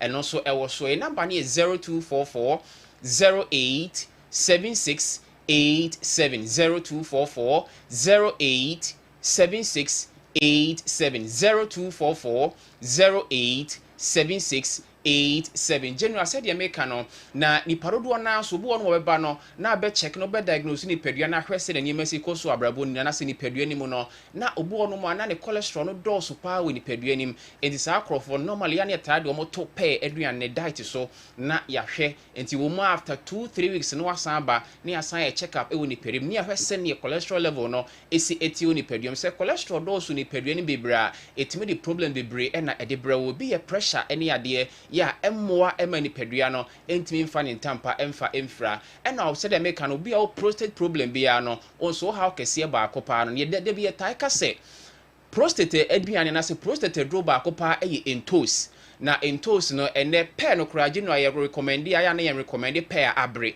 ukodwa so amenko nkoto pair abre esanse ya ne kwan ye fa so ma ye nuaba ebre o Ghana ha general ehu enti ye advise se okwa no atobunu no na wankasa de abafia beto at the hono ma 2-3 days na abre na watim de agba se obekọ na pair abre dada no normally ya na ye ntan recommend okwa ebunu no na wato na de abeto dem na eno wankasa to ne bo ase abre for so no man ebre general nya se kitwa enema e de fra nura de fra ye nua ne ho ne ade e ma ne brain tem kwadu entos pair ene sa ne ma no enti de bi omo ba ye ho no say there will be two fruit that diet so a there be recommended say okwa to ebunu no fa betu dem na fa betu fi na eno ankasa nto ne bo ase embre izan so okwa na koto de abre dada no a possibility say bia benya de abre genuinely and naturally no eya na very very low into ya na recommended say okwa ebunu no na wankasa wato na odi ababetu fie na abre ne kama pa enso edi amount enti pe eye aduane bi a general eboa yie pa emani pedua no wa pressure ewo so pressure wo so bebre no a doctors eta recommend pe aduane no edi mount and obu on ma wo de diabetes na hawa oso pe eye mani pedua ne yie pa enso ewo ho na general obu on mo abehwemu no na ebi akwa test ukwa test no ya catch say bia owo ulcer so pe eye mani pedua ne yipa wa ulcer yare no esan se enam se pe e kontani aduane bebrenti no oboa onum anase udi a ewrani pedua ne mu a eboa e wo saa kwan no so e mani pedua ne tambia no mutimi ye kama empo se unidi aduane ntoyem na se onum nsu a aduane ba akwa betimi di ahya ase eye pe udi pe ewia ansa na bia oduane bi emu odudi banku fufuo ni ade a eno so timi boa ye point general pe eso ewo mfaso emani pedua ni yepa ni what scientific hospital ye Kumase atonsu Monaco junction ni adansu rua bank ne die ni mehwe ena enkran so ye wo mile 7 achimota mile 7 ye ben Janet Corner dino ye adwuma free juada edikosi edamemenda ebi a wode no eya awo ho nsem se de maka no wona oyire wona okunu monka mom na momra esanse awo ho nsem ye kanu baanu ye kanu nipa mienu enti ye hwe oba efa na semfunso ni ho no ma ne hwe be ma no afa ne ehu ba bi ade no akasa firi ne yetimi ehu aduru a ese fatase ye de eto so enam nsan ya infections wa kwakotie infections so mra ba akopa ne se okote infections a o partner ne wo ho no emfansie no onko amentruti ne nja o partner ne san se okotruti na ho towo a mema remfi se o partner so nye dane a ebi wo no so obesan akwa kohyia na mo asan ade na ba bi enti da bi recommend say onya infections nko ade a eye two-way affair wese oba ono partner kro no na moba na ye treat mo kama pa anti sa ahwe abekọ ba ebe beka se bia doctor ne dro na enye enso doctor ne dro no ehwe wiye na enso bia uwie ba bia kofa yade no ɛhɔ a na wosan so kɔ bi ma asan kɔfa saa yadeɛ no mepatwɔ deɛ no ɛyɛ ulcer ɛna ɛha wɔ sɛ wode peptic ulcer na deɛ odona ulcer wode wani kyerɛ mu ni what scientific hospital yɛhwɛ wɔ kama pa fibroid ɔbaa bɛyɛ osi akwan ama awoɔ ho nsɛm ayɛ den sɛ ɛyɛ submucosal fibroid na sɛ subserosa ana sɛ fibroid type bia pɛ sɛ atɔ awodeɛ no ano sɛ atɔ awodeɛ no akyi na sɛ atɔ awodeɛ no mu no wobɛ ni what scientific hospital a yɛ dealing with sizes no sɛ size no ɛboro 6.5 centimeters ekɔde a yɛbɛ recommend sɛ ɔbɛkɔ akɔyɛ surgery ana sɛ bɛkyerɛ bia bɛkɔ a yɛbɛtumi ayi ama kama yɛ a ɛnkɔfa problem bia ɛmrɛ no anaasɛ ɛyɛ less deɛ a ɔba yɛbɛtumi ahwɛ ne kama ɛnso ɛde ama wo ɛna wo a wowɔ hɔ nom a na nipadua no wotumi sɛ nneɛma nsi so yie ɔnaase taataa mɛmfa nkɔhyɛ duabɔ de kan pin hospital bɛn doctor bia na wɔnhwɛ yɛnyɛ o kidney function test yɛnhwɛ o kidney no sɛ aboɔ no sɛ problem bi wɔ hɔ anaa problem bi ɛni hɔ obuɔ no mu a wanom nsa akyɛ na sɛ kidney problems a anaa liver problems a general eba no ɛyɛ ɔmo anom nsa agyae general obuɔ no mu a wanom nsa ebi wɔ no mu a wogyae bɛɛ 10 years wogyae bɛɛ 5 years anaa sɛ 15 years ni afei na effect na hyɛ ase wo ni pɛdua general anya asɛm ketewa tunu na wogyae koraa so ɛno so timi how so ati ase general nti ɔmo de liver problem eba no general anya asɛm ketewa enti obuɔ no mu a wanom nsa ba esi na bia bibi nti wogyae wa ɔsɛ afei de watu ni tank wati ase but afei na ɛnam sɛ nsa no ni pɛdua no afa system no enti general ugyae saa na kyerɛ sɛ buɔ no mu a na ɛna nsan kasa no general wanya awuram no deɛ but adeɛ no sɛ general menkɔ general wanya kwawie wanya kwawie but ni fa no to nkomo mu na sɛ wayi wani sɛ de nkomo mfa ho general nti adeɛ no nya aba nipadua nim no ɛnyɛ dɛ ne yɛsunsusu so yɛdi nkomo ɛfa tɛ sɛ wayi wani kura sɛ nkomo mfa ho enti ɛsɛ wogyae anaa sɛ woto aso ɛhɔ na asɛm no wɔ no but yɛtie sɛ obusu asɛm ɛsɛ wogyae wi anaa sɛ wonto aso wi general deɛ tie sɛ wogyae o wanya yo asusu aso no da wani mu enti dɛ adeɛ no ne sɛ nka wobɛnya nka menguram general ha adeɛ baako paa no nipa sɛ ne nguram wɔ general a very serious part woto aso aboyi wogyae aboyi ɛna general liver no ɛno so ɛyɛ nipadua akwa baako a is capable of healing itself but ɛnsa yɛ adeɛ a ano ɔden to understand sɛ sɛ wura nipadua ni mu a ɛma liver no chance ne say ebi a problem bi chimato bi aba eno ankasa healing ne ho enti ya na etufu say ensa pa de ubenya ansaboro anka ba twe ho de afiri mu ena enzaje no ansa na esikyire mu no so no eno so no bebira no so how kidney okay dia no odin no how liver ena dia no nya dia den bebira no so kidney no enti ni nyina no general asem wo de hia pa yesu ni what scientific hospital you kuma say atonsu Monaco junction ye ni adansuru bank de anim hwe ena enkran so ye wo mile 7 achimota mile 7 ben Janet corner dan no bra ne yen hwew yen kire wade yen sua de nka ho wankasa ube bi o drugstore na so herbal shop e ofie ya de bowa wankasa betimi de etu na mo number ne hia frɛ na fa ya de bia bedan na yen hwe fo number ne 0244 0876 8702440 0876870244 087687 Friday ni nkomo Easter holiday ye adwuma ubetimi aba na ya rebia no yetimi ahwew enso ewo general ya dase pa kwachi nti omo wo mu no ye mompa ye se yesu ujai kra later bit masamba na effect no afi asho okay yeah so one the public general akwe 24 central fia no man yeah o famia wa famusu uja sade yes aka ma message papa ozai aka ma message aka edmonaka the nya ne message ayo edi ono no because first na Abo mo jejaro emse na kwa me ka ho na kwa me okay lawyer safudu kunso ka ho safudu kunso odu so jai o boy se be sa ba rani ya kufo Colombo backward kombolo ene ana backward ese se onum na o jai kra effect no be sa ya ba enti wajai o wa ya so edi na num na jai effect in be sa ba ka tire se nsa no ayi problem o munya nyina no mo ma wi nsa dada o ja be 5 years 3 years wo kra 10 years afina nsusuaso no ɛba paa buhari na ɛyi na sɛ awie Silver no ɛnna responsible for detoxification. Okay. Nti sɛ o ma na adwuma boro so a edu baabi ɔbrɛ nipa ne liver no ɛno na o de poison ma na no wa detoxify. But we also would jibe 5 years koraa no effect into me ba. Sɛ edu baabi a baby ebubu beyond repairs. Okay. Body now what the mechanism to me. Okay. Adoye man na brush ni do baby. Aye ko hwe. We be san baby o. Ti yenye prepare. Hwe anu ato.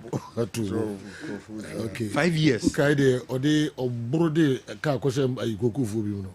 Sa. Okay. Sa. Na de coffee le tank so ade chi o sine yire wi ani si kan so. But the thing is not going to fill in the tank. Chi o sora na po fi o sine yire wi ani si kan. Expect kotoko doctor de ko ne yi. Ko brani ko buro ya. Ikaku buku for koko trees the battery. Yes. Tango pando o pie na hwe nyana ka no yere hwe ni. O say when accident. O so the car na go show me. Yeah. No who say something na nso ti no we. Nyame do nipa ni bi. Yes. Enti bakande ayen ho hwe ni. Eni fa ba ko ultimate. Kwasi segumu na dwube wanu drive ba na say on referee light cross soy. No the den shoot the police barrier no mujira no. No mso nsimra. Be a gate no na fi on the car no to be so je kan mo beto for police. Hey! Una the car win up. Oja de una de na. Me bada sumya na. Never na we did na una de na.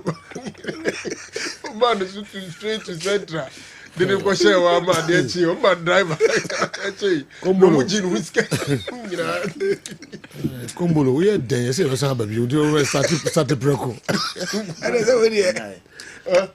Si su ja 5 years. Ese later ese we san ba bi. Mo ga dey effect no. No so train dia.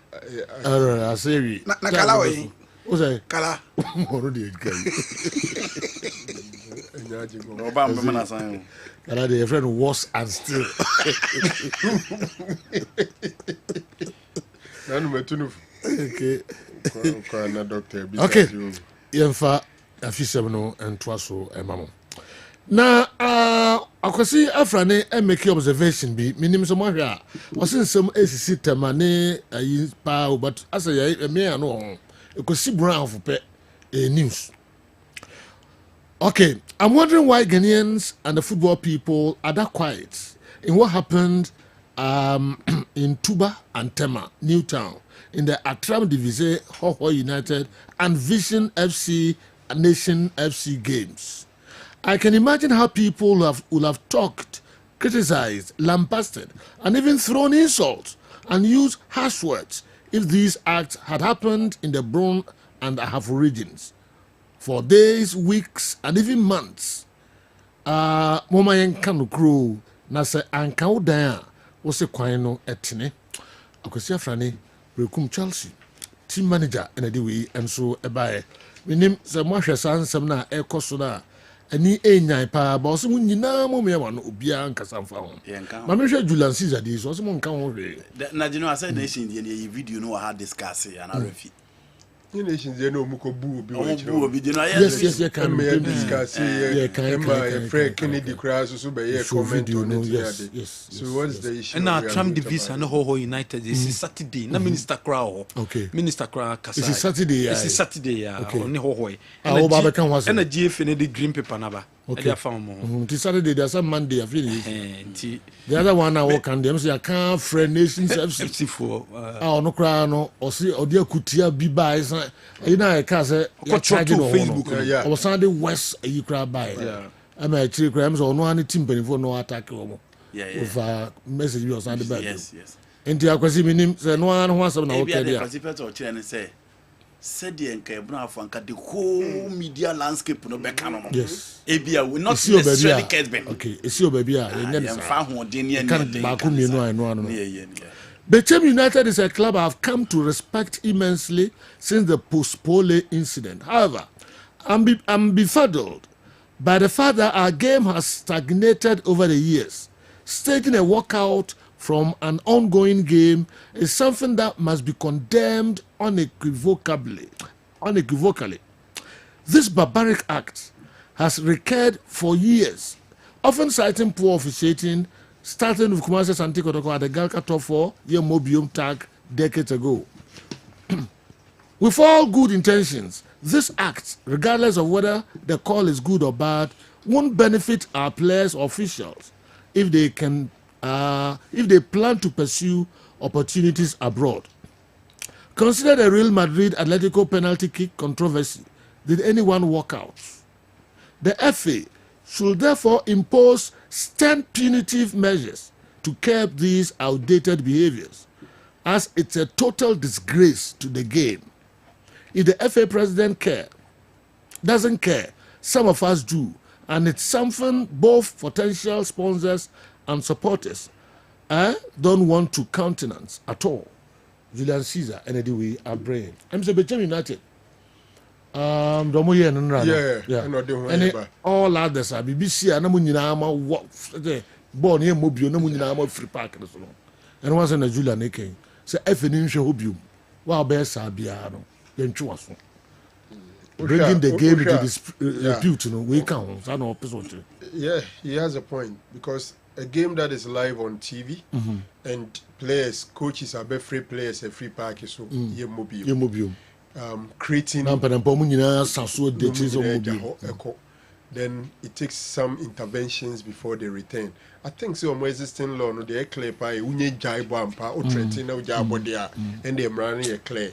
But in a situation like this, minim say omube to me a factor no, and I consider nanda bringing the name of the game into disrepute, because for me, especially say incident, you know, if it is found to be say mukra na mo ye wronga, I think say can be so no. Na mo the game no any mo nyama ye den etwetwe form.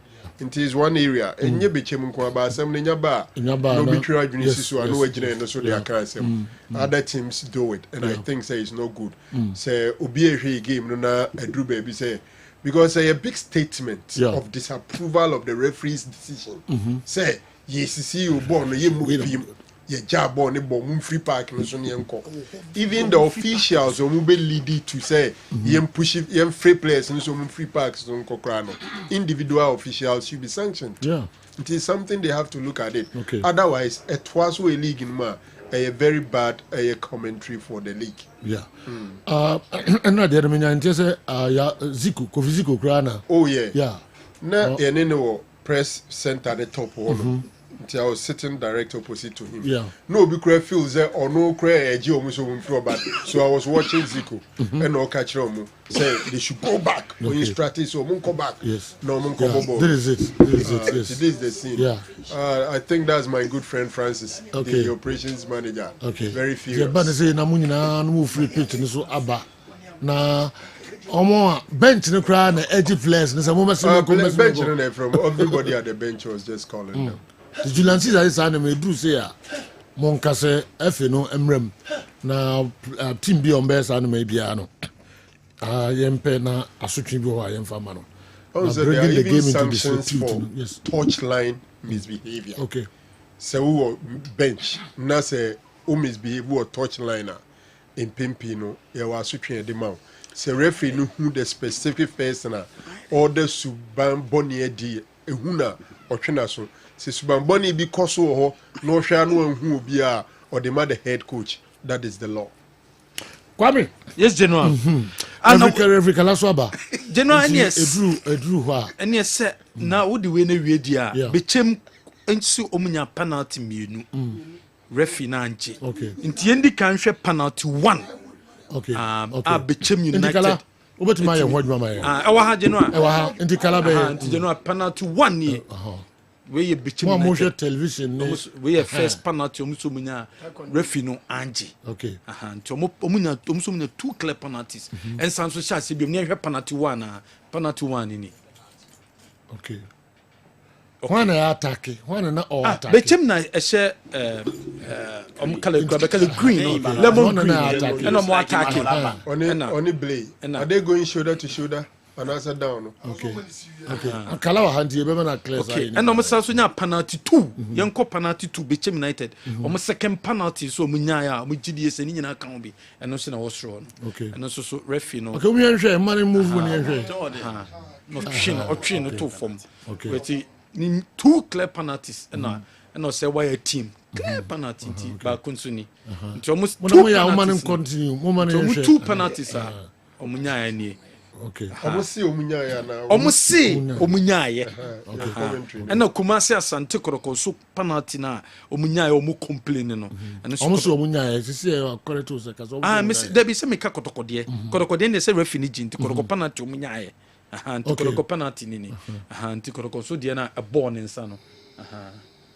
Okay. No so. Kalawa nti obehwe nyina mu amaye. Ref so why ready ana? Okay. Nti manen ko kakra na afi me your stories in kakra. Okay. Na infa de aka na makala na on hwehwem. All right, general said o sika no na wo mo de about the 90 minutes went man say. Obi abone de wa wie. Bechem for no. Krobi osunya kromu e for one thing say so maka ho. Omso mu ko bechem da. Em wa se mi kinya sa nu suna no pai. Okwan no so ansa okwan so say we take away na we sire a. Wo ko bechem a. Wo ko bechem. Things okwan so. Before bechem. Things okwan so. Okay. O maka ho. Say omo se gbo ye tia ye nsere. Ba omo tia na kotoko tia na omo sire. Ntintin nsere. Tumdu o maka o miki to azu wi a. Ya ka na dia. Bas. It is general.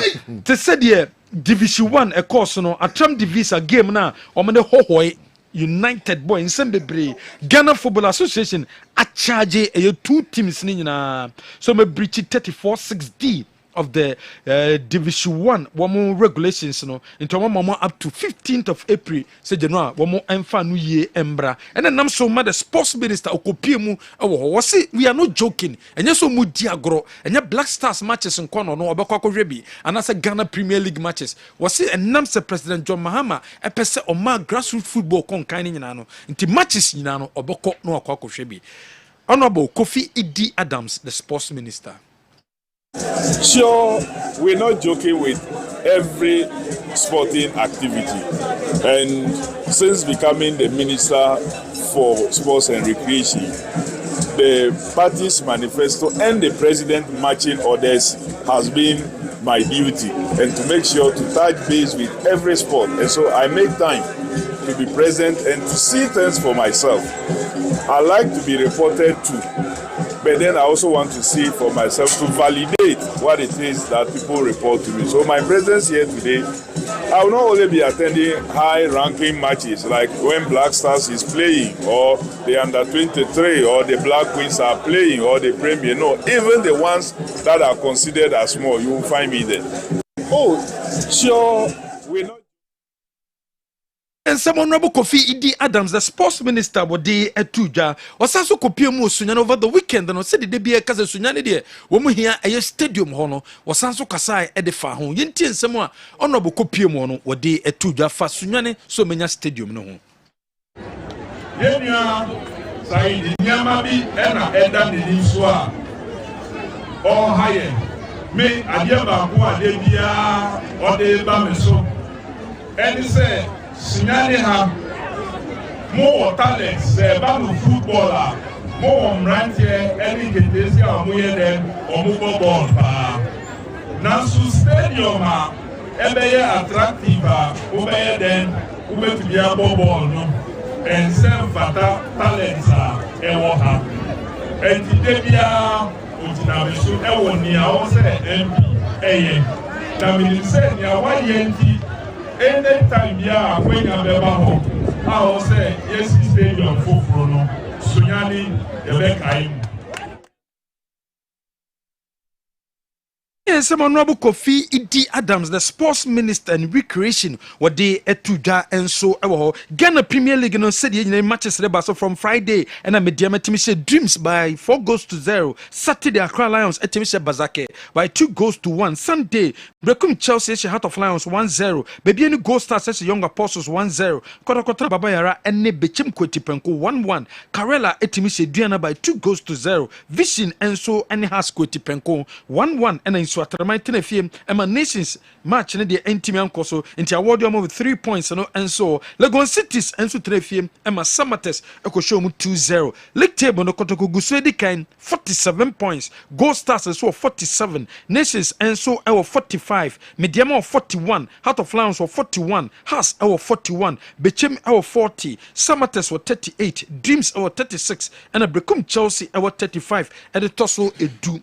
One moment that relegation zone here, Accra Lions 26 points, Legon Cities 22. In Swatramai there already no general. One more echo dada and so set or sell wire a assistant coach at the Emma Bobo Kwaye Feno Bichemin. After the game no was way and yet penalty. I was a Timmy J at the Makotoko. You intend some set or sell wire or the tuga. Penalty referee, was it a penalty? It's wrong. Unyane wrong cry. I don't understand. Say sometimes referees in my game 18 years are. Total wrong. How can you do that? Enya cry. Or can a clear check has been a table say Bono, it wasn't a penalty. No. Since you can share TV3 or so. I will use you in a day. Referee in there. A den or J. So yeah. Because who prepare with team,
ɔmo de hɔ naba ɔmo starting free penalties na okay between penalty na ɔmo claim no okay no ɔmo pɛ sɛ ɛgyima ɔmo no okay yɛhwɛ ha no kala Joe we who's a referee a good red ball no and you'll be an equita ball they could try to be ball at 2 so the two players are challenging for the ball and I could see said there was no aggression.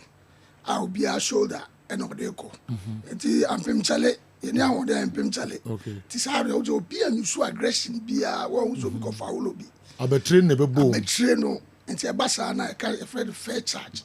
Okay. And it will no referee here. Was it in a possible on side out to us? Utimu say referee no was spot on them. All right.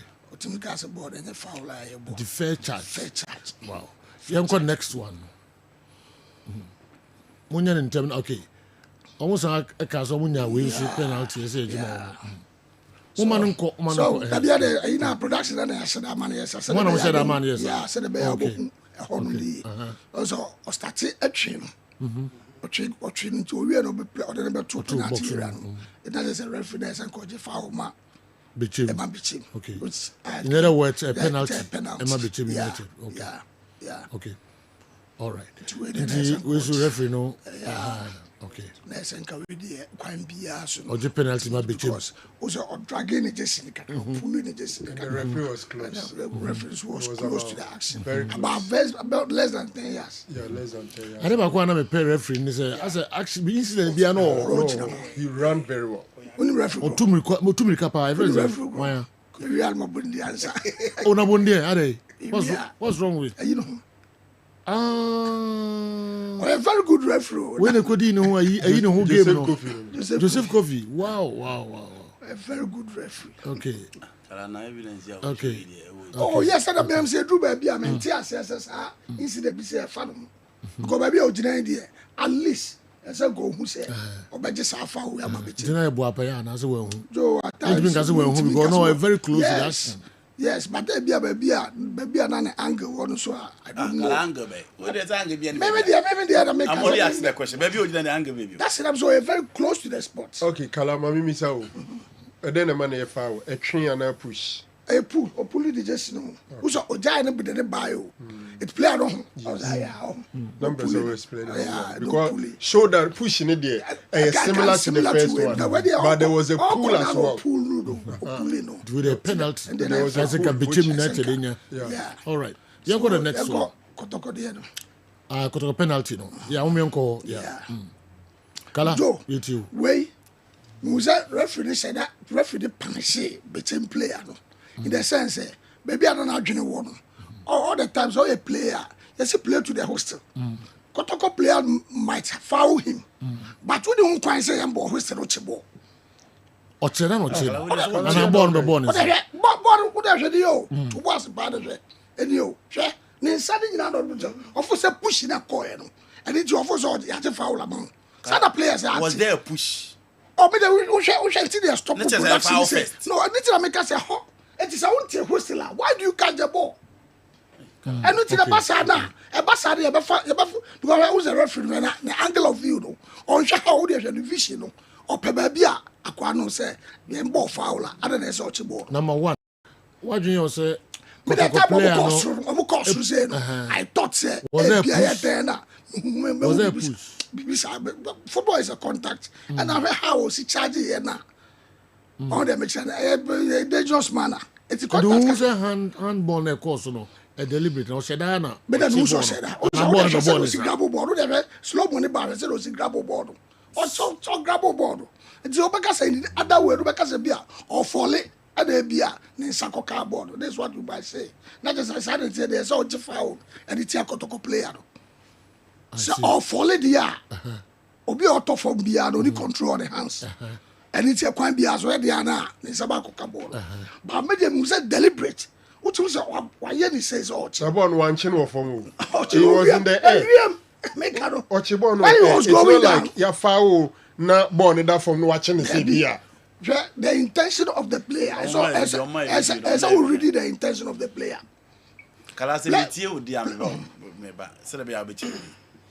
One, there was a push.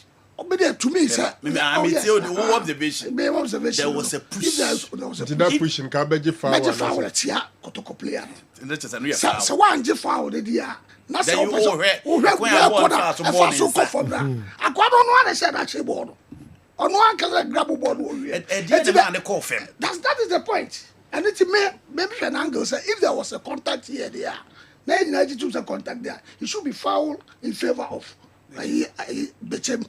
So I say, and so one funny says, of course, on the angle who contact there. Now player now echo form. And the BS angle no one could push it no one could say there. Not your chin, no. Won't you play to the hostel? You've not heard any hostel. Of course, I'll be in one country who come from the Azorchino. Kalamama interpretation, and I'm here, so I agree with me. Born neighbor, Kotoko player neighbor attack a ball. Bichim player and so from the other side, and so be attack a ball. And a bichim player and end up catching the ball. In the course of a movie, yes, there was Pages, my mouth still pictures. Me so much, I'm still pictures now. Is it not an issue of two players fighting for ball? Then eventually there was contact, but eventually the player grabbed the ball. And I make us say, when somebody is falling down, there's nothing that you can do. What you control this? But who know on to control inside the just a deliberate. But you are saying he deliberately grabbed the ball. To me, Sarah, Kala, explanation just a penalty. Yeah, but I mean, no, take a last say. Referee no self fan say fair say in Kotoko play and the permanent there so again foul. Yes. But so man benefit of the doubt so whom you na challenge ball no and a bitchin play and actually ball there. Penalty. That is your explanation. But per the explanation of Kala again. O person just say ball no shed down no chair. Oh, to me, yes. Because no still picture them. Kala just say onim say edin e beji foul. Beji foul am out there be a ball. Ochino edin o wait. I fed a ball in bow. We had to say foul. So ball. Why did I make us say the Obia ni se no si hu an. Safu dem fi say. Look at the view, the angle of the Bechem player no ya attempt so be Kotoko player nanim. So free Kotoko player na chine bow. Sana safu so chine. He even wanted to get the ball from behind. Maybe a ball. If you want a ball. I was on the side. Oh, we never video no phone so now you always say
Coach Watara. No, Watara say because of Busani. Ni disciplinary na. Dr. Musa na question. Musa They want to say say new crowd wakasa mo. Sergio.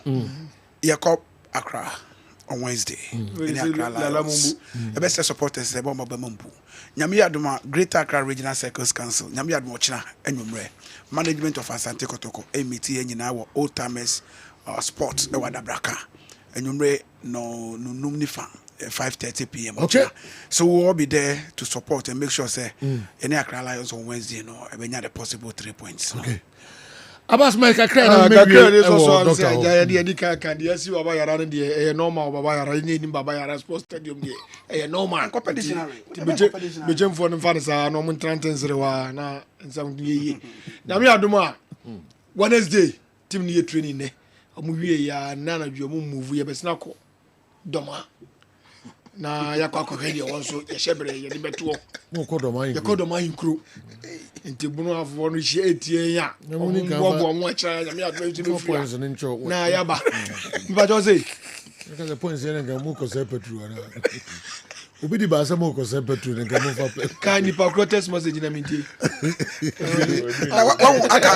wa message no eti ya ka cha support say obi a sorry waka league no akase response pani a chenkrofo no se no ade yi enya asem si ya kaka 3 6 points ye pe akase 6 points what ko he ya chuo se no ade enya asem si ya go fi chenfu ya ko captain sira enya asem si na 6 keze kaka 4 6 points o ja say o mo 3 points ka wo ti ye kan say 3 points ka 6 points ade ba di 3 ya di 3 ni bia na ka 3 ye enya nye ye jibia ana mbehunu supporters ni nyabo tre na yetutu ne maye na yetimi kwaje 3 points no ye coach zu ne yesre na o mu se obo ebi o nya results ebi o so so results ma ba supporters no ye nso ball no ye di akire bi football nya nkom hye enya disem enya nyame ayi akire wo nko ana waka se nyame yi kire na fe na abede na di akire ye da bi ball no boy nyina ehwe bi okay ye nyina ehwe bi etu on tutu ne maye se de enu obi e bo a ni politimi kuta ball ne chen ye wo te park no zo a wo tonka fom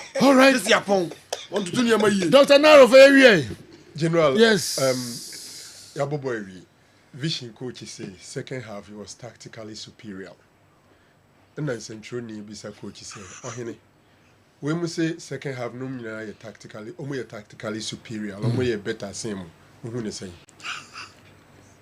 asem we e asem asabi tutu from obi 1 phone oso nko bisa dictionary say ko neko fa dictionary 1 2 neko kinkan ba simpacho Midfield doctor ko neko fa dictionary neko kinkan what tactical na say na bibisa me question what kind of arrogance is this? We know your dear friend bringing the name of the game into disrepute. If they should ask Mr. Watara to explain the attitude he put out there, because there's so much of disrespect to journalists. Say journalists say besides so tactically better now. Which we say? And when so, Watara ko Europe coach is to the chance say journalists. General, oh yes, sir, be no the chow. They are not giving. They are not forgiving.